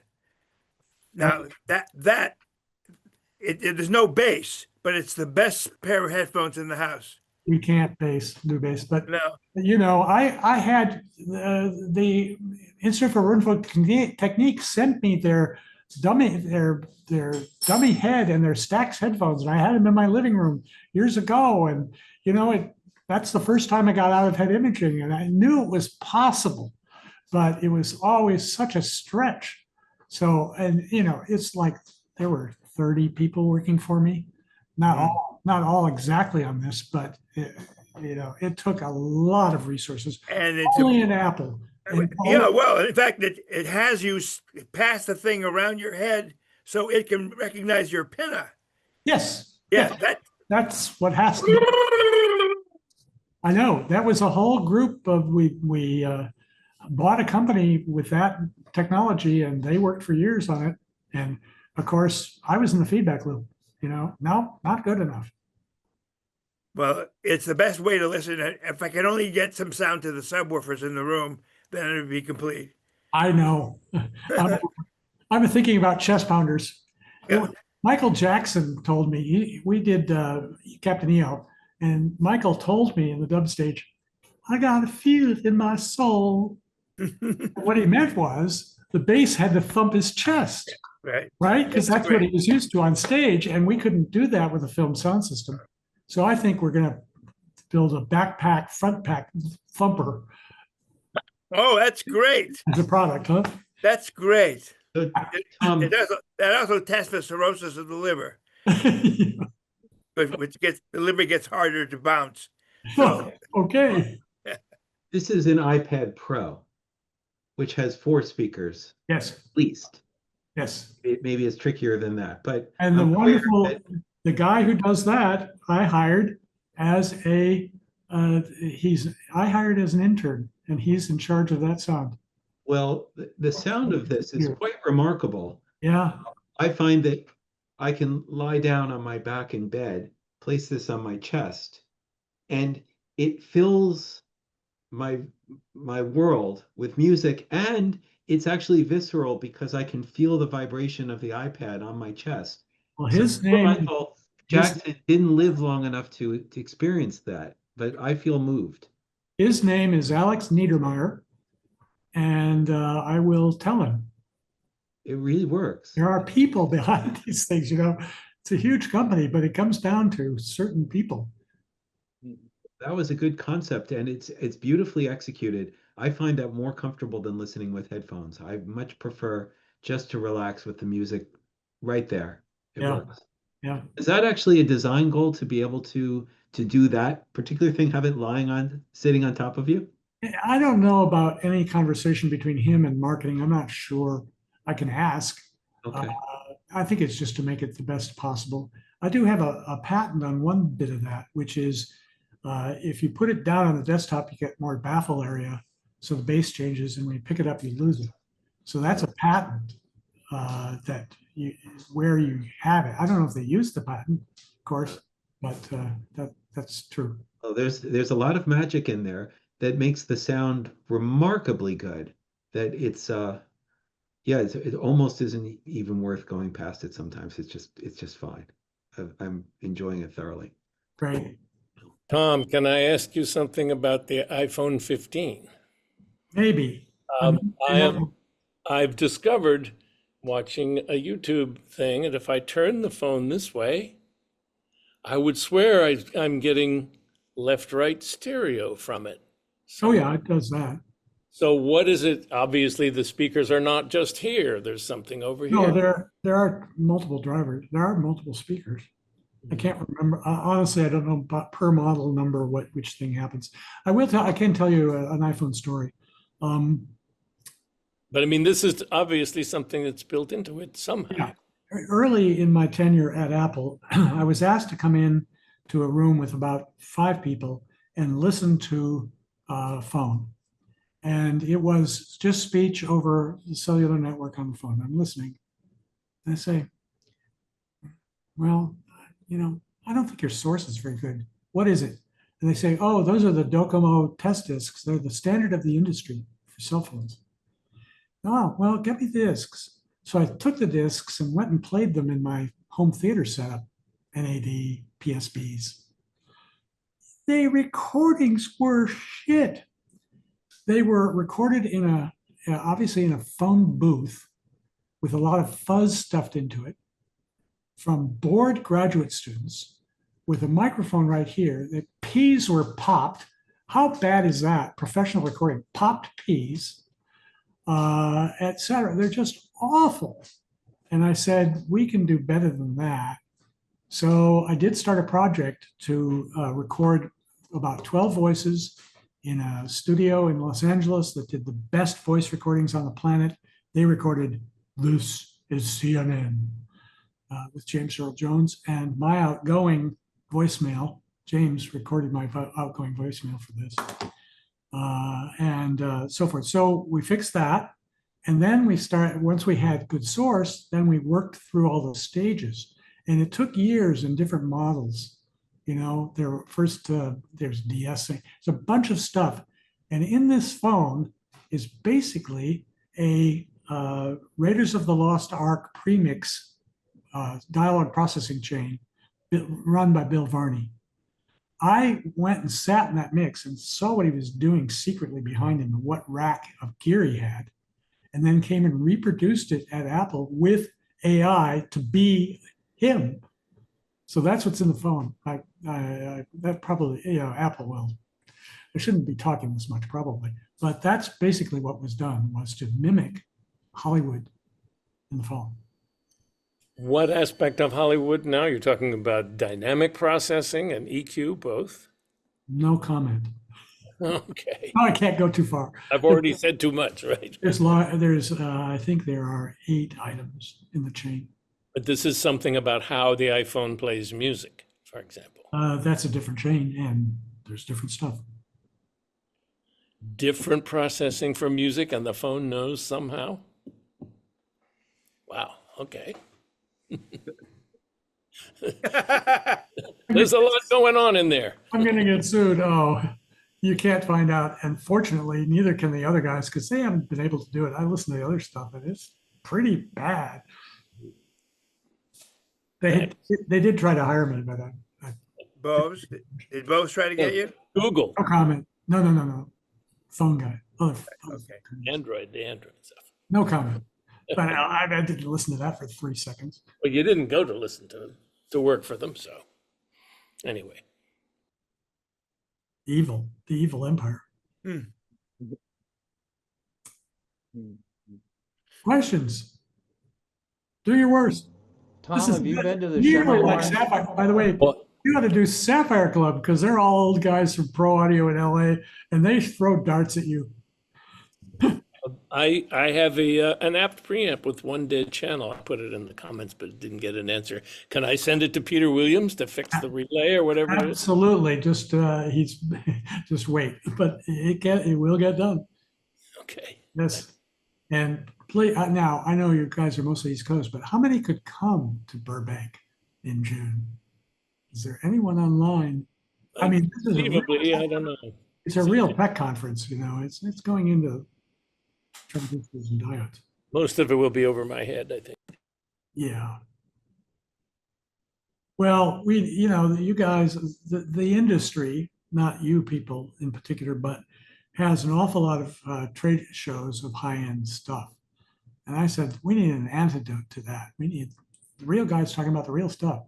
And this is the first time we'll see how we do. Who knows? Maybe it will take on a life of its own and go forward. Hard science, guys.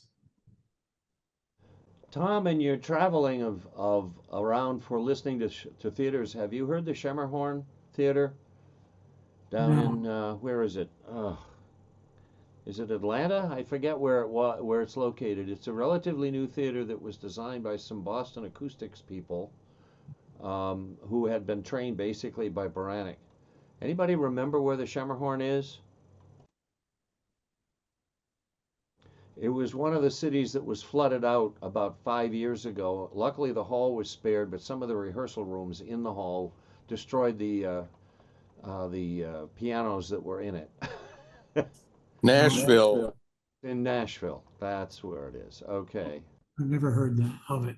It's supposed to be pretty good. Leo even, I think at one point, I don't know whether Leo actually ever heard it, but a number of people have commented that it's very close to Symphony Hall in the way it was designed and in the acoustics and the listening environment.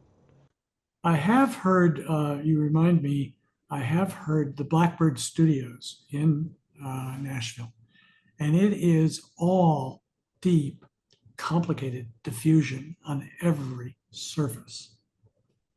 And people really like that. It's very unusual to diffuse everything. I didn't get to hear much in it, but I have visited it at least. Tom, could I ask you something else about the preamplifier? Sure. I'm making a video series right now about vintage New England components, and I'm going to do one about the Holman preamplifier. And I'm curious, kind of a chicken and the egg question. Like, did you have the idea for a while and then you decided to leave Advent and did it? Or was it more like, oh, I need to make something new. What can I make that the market doesn't have right now? No, I think it was driven by owning preamps and wanting a better one. And it came together. I did get a bequest from my aunt that gave me enough money to live for a while, and that was very helpful. Frank, can't remember what money he put in, but I worked at home, 8 Kenwood Street upstairs on a tabletop. Frank came some of the time. He did lots of the preamp design. It's not by no means all me. We could go through who did what. The phono preamp is practically all me, I think. But he did clever bits like the emitter follower that drives the bass tone controls that fixed the Baxendale problem. And the Baxendale problem was shown up worst in the Carver, where you turn up the low bass like 10 dB and would turn down the mid bass like 5 dB. It was so bad to do this. And so I knew that. And so I posed it to him as a problem, and he solved the problem. Now, I'm the one who made it do the equal differential loudness contours so that the bass control is useful for bass. But of course, we did that much better many 30 years later, using it as a basis for dynamic EQ in Audyssey. Most people don't like to play at the original levels, and you turn it down and you do lose bass. But most loudness controls, the original paper was called Loudness Control Use and Abuse, because we're so bad. But that one works. Unfortunately, again, it got eaten into because music, they don't have a reference level for where they're playing it when they make it. So you put a CD on and you don't know what it's going to do. But you put a movie on that's put through a dub stage, and using the calibration of the mic and getting on the right curve, the correct curve, not the other guys boost the bass curve, then everything is good. And you know what happened? I'll tell you one story. Got it working the first time with the engineer, went into our lab, very quiet at USC. I turned it down 20 dB. So that sounds good. And it's dynamic. Low-level passages are changed differently than high-level ones, et cetera. Then I turned it down 40 dB, like you're lying in bed next to a partner still listening to the TV. That's when I cried.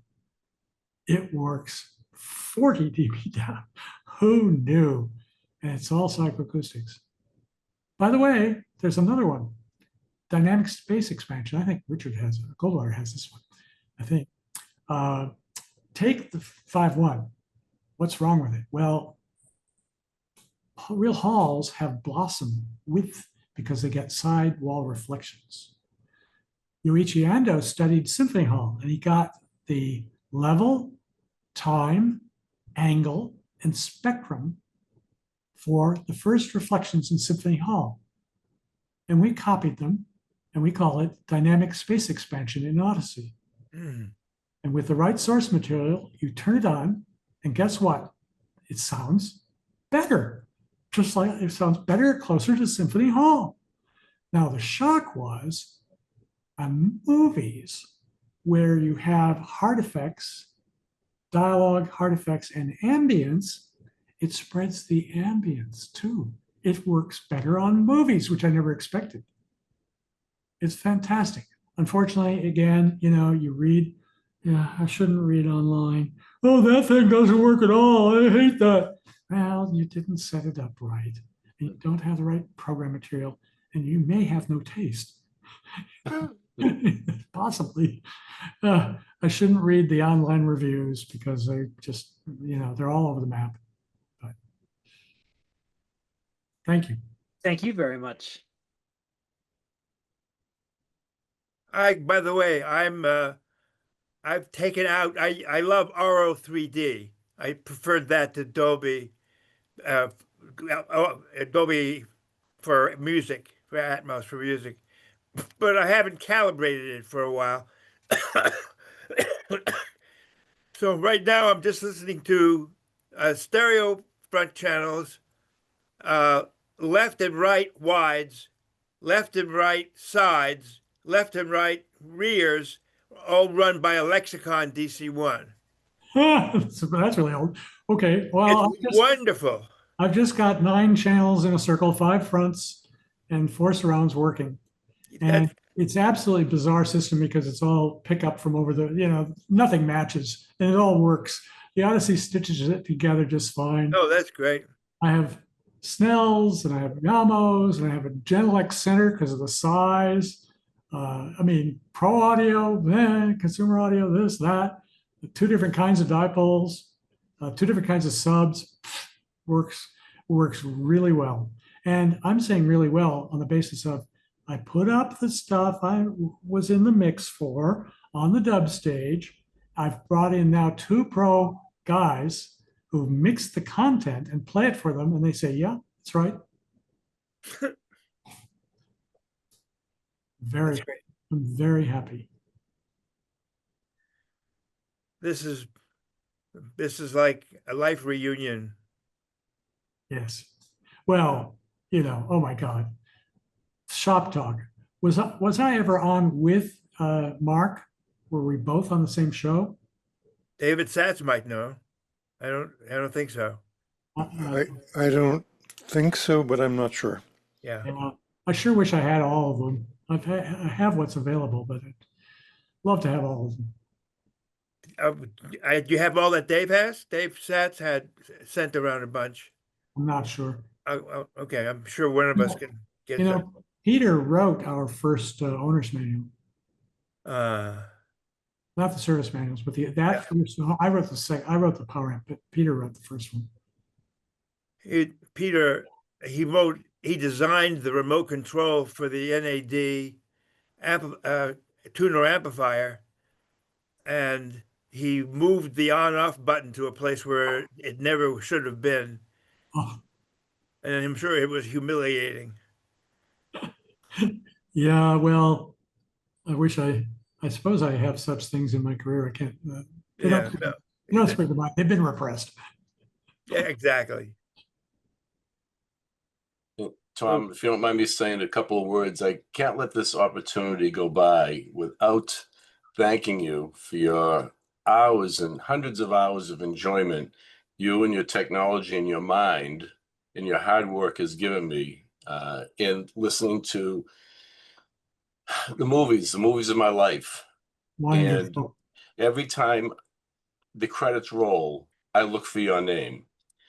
And I say, wow, hopefully someday I'll meet that gentleman and I'll get to hear him or speak with him. And today, basically, you've made my dreams come true in a way. John Allen introduced me to THX sound systems, the HPS 4000 sound systems in the theaters that he set up around New England. And I would travel for miles and drag all my friends to those theaters to hear sound the way it should be. And, your technology and your knowledge come together with that to just make my life better. Really, I can't thank you enough for that. It's been a treat. It's been a real treat. Thank you very much. And it's my students' names rolling up the screen. I wait at the end. I sit through all the titles every time. And rolling up the end. Oh my God. What? Oh, that's that. Oh gosh, he's that guy. I'm so proud. It's funny because my friends make fun of me about looking, at the credits at the end, but it is, you recognize them. I'm not a big book reader, but I know when people have their favorite authors, they say, oh, this is going to be a good book. But when I see sound done by you and the people who you've trained, I know it's going to sound great.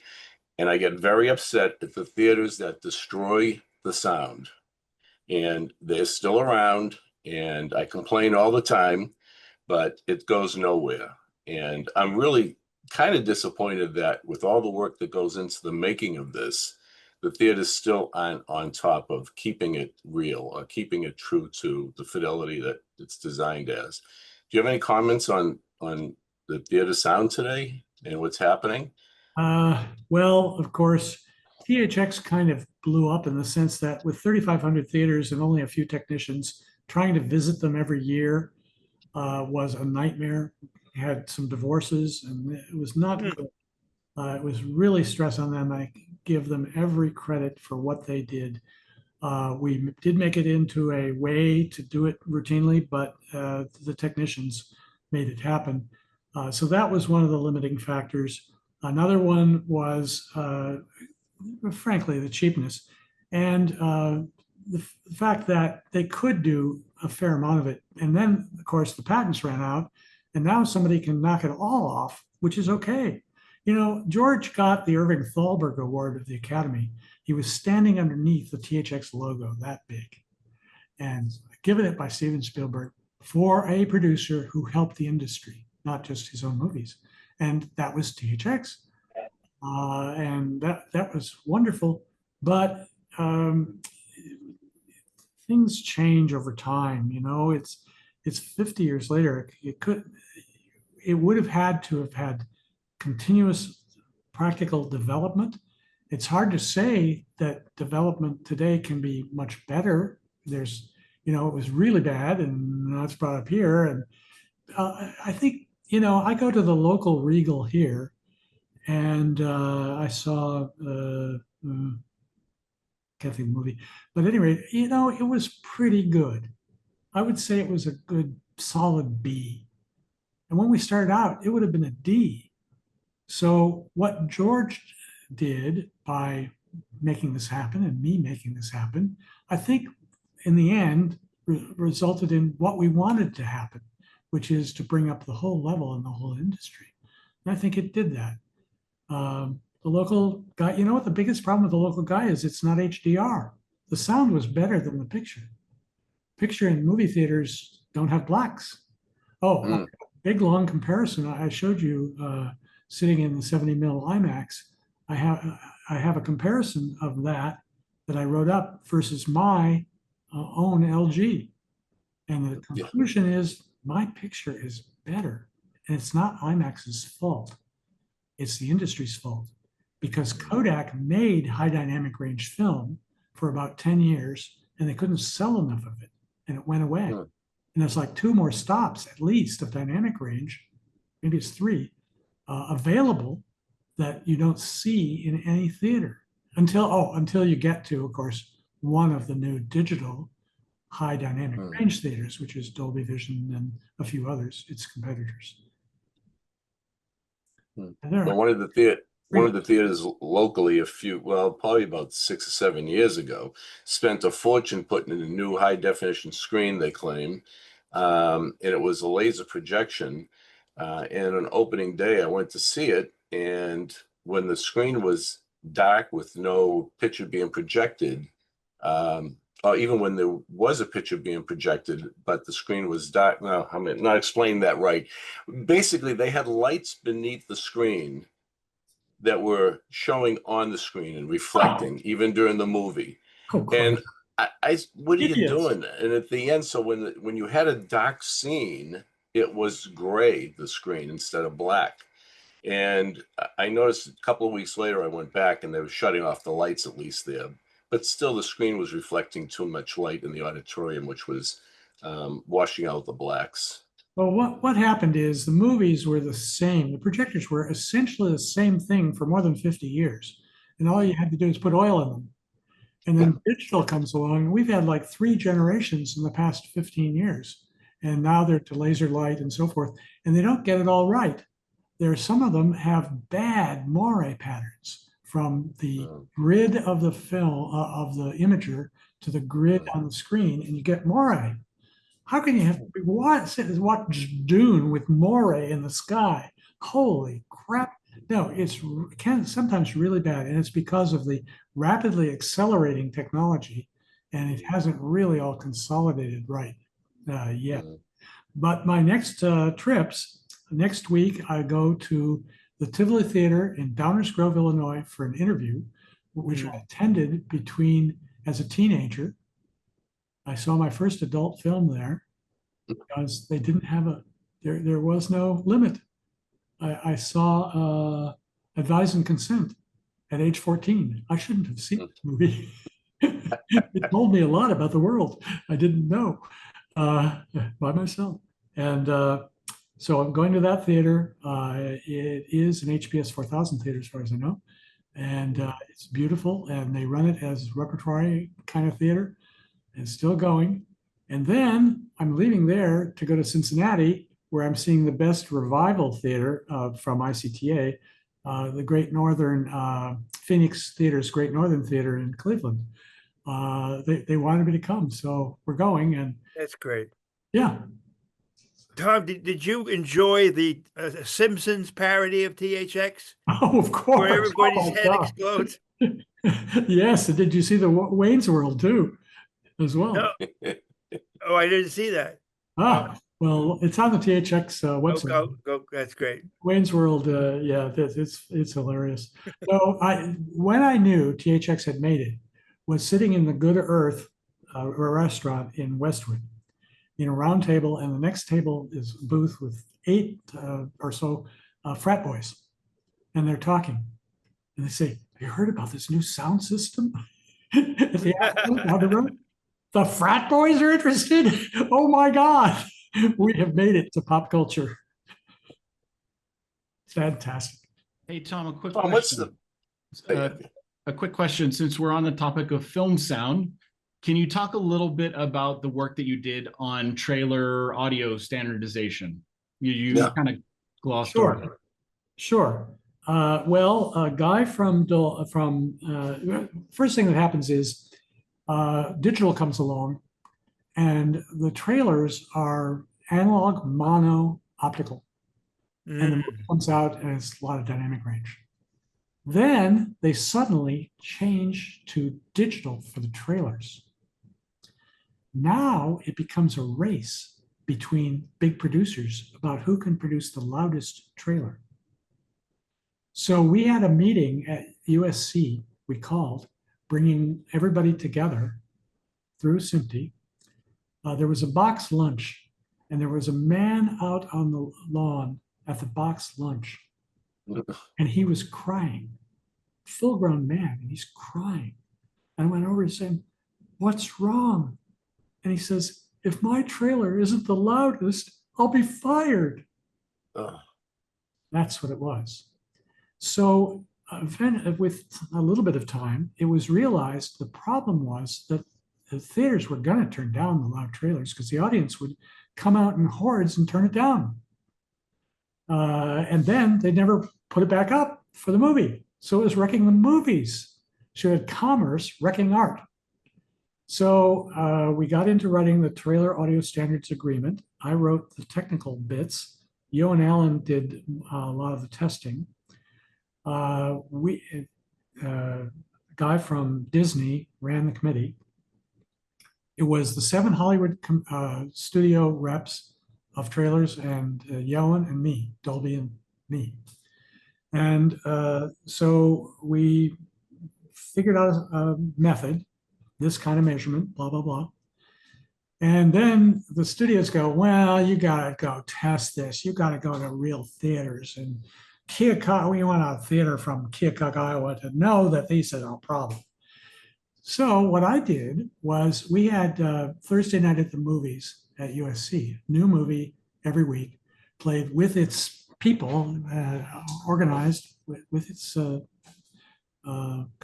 with its makers, and it was always played at the reference level.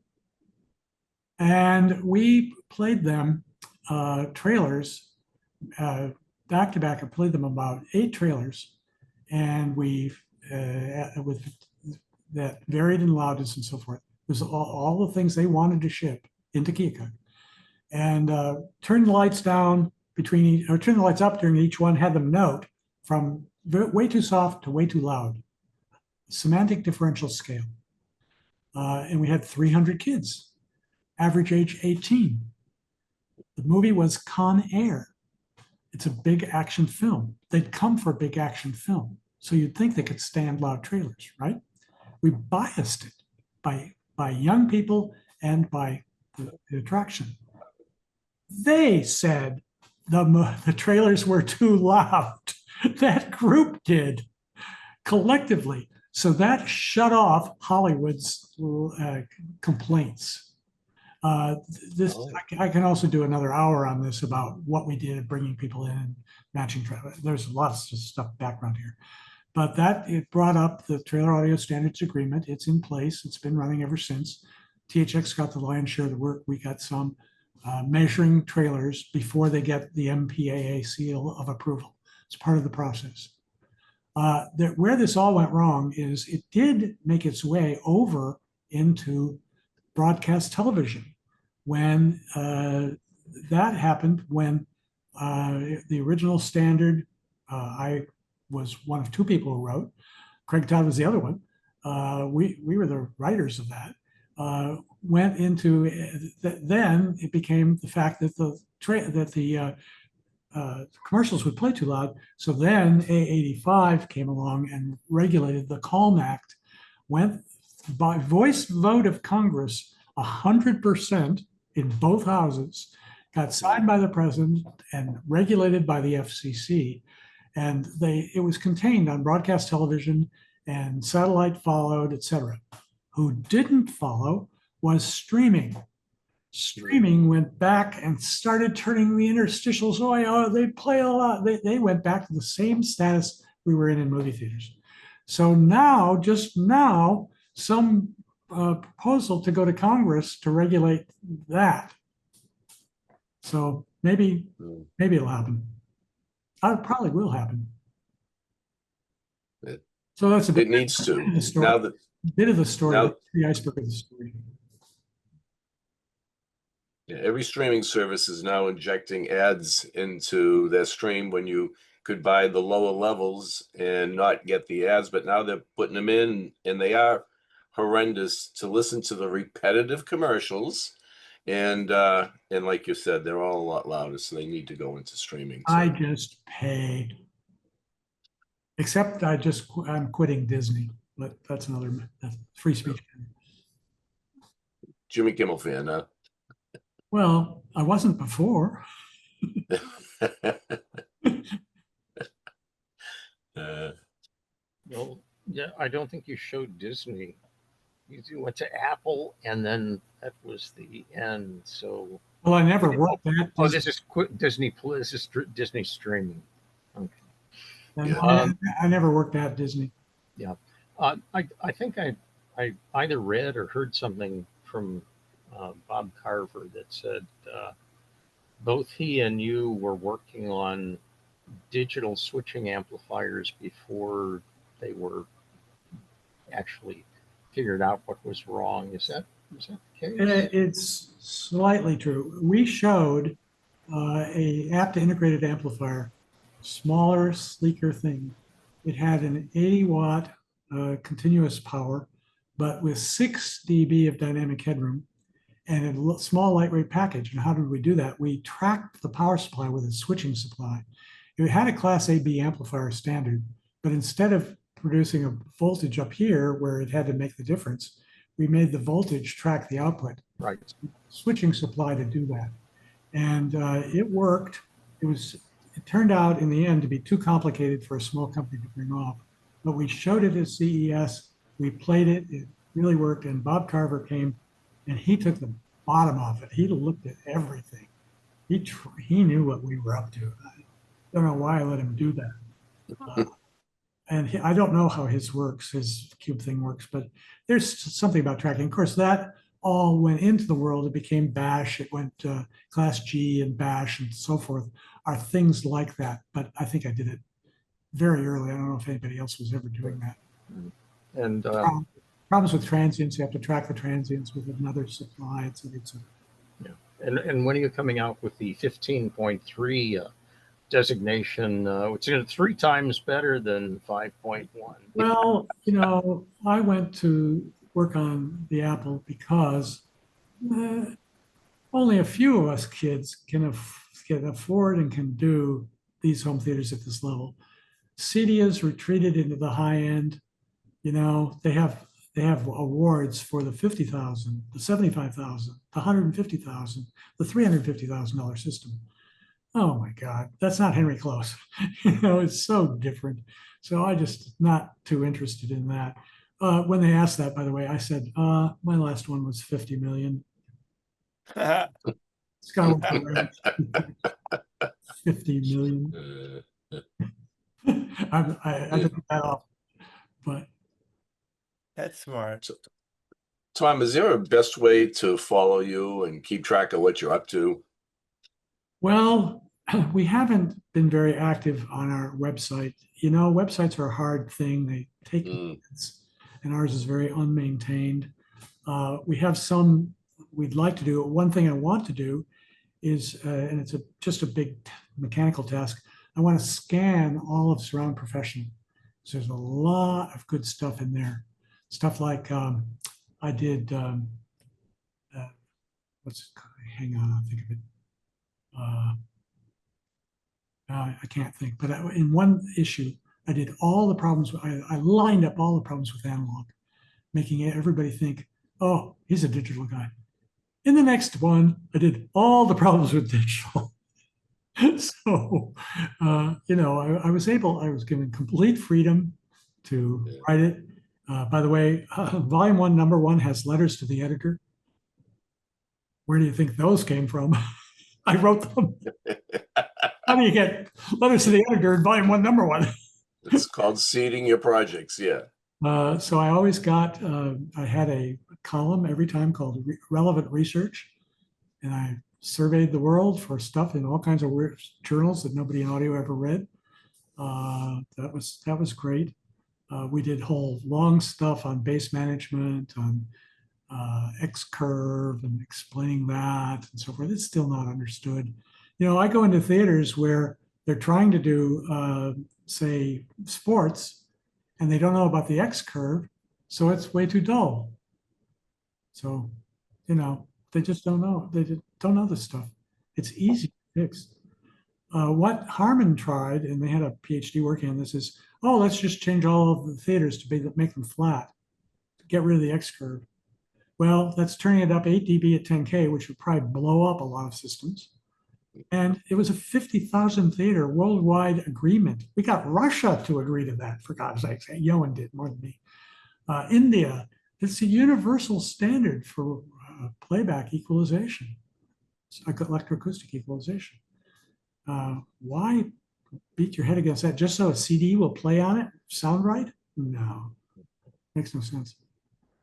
But it's easy to fix, 4 dB shelf at high frequencies in the chain for your other content, trivial. Hey, Nick, I just wanted to bring out a point that even Tom Holman has trouble with the websites. Oh, yeah. Yes, indeed. It's keeping up. Join the Joneses. Yeah.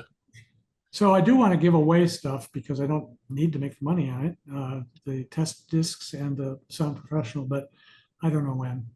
I have to hire interns to do it and so forth. And getting reliable people in Coachella Valley is pretty hard, we have found.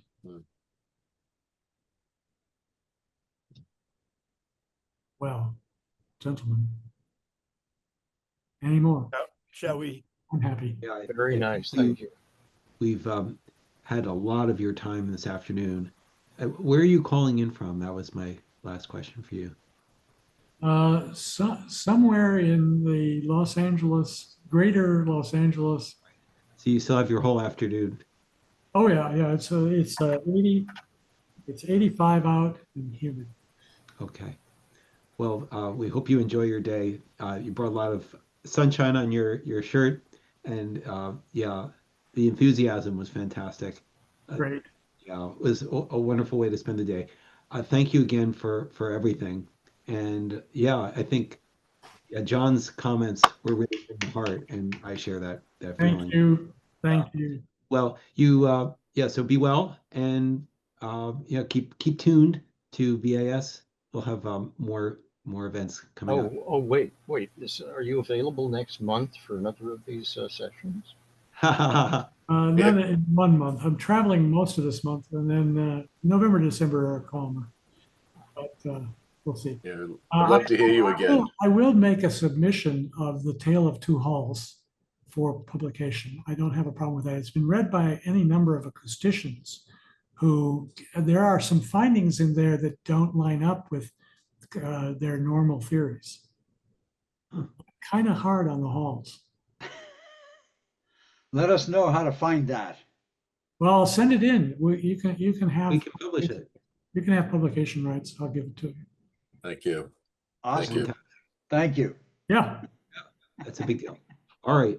Thanks Well, so much. Thank you again. Thanks, All right, Todd. take care. Bye-bye. Goodbye. Everybody.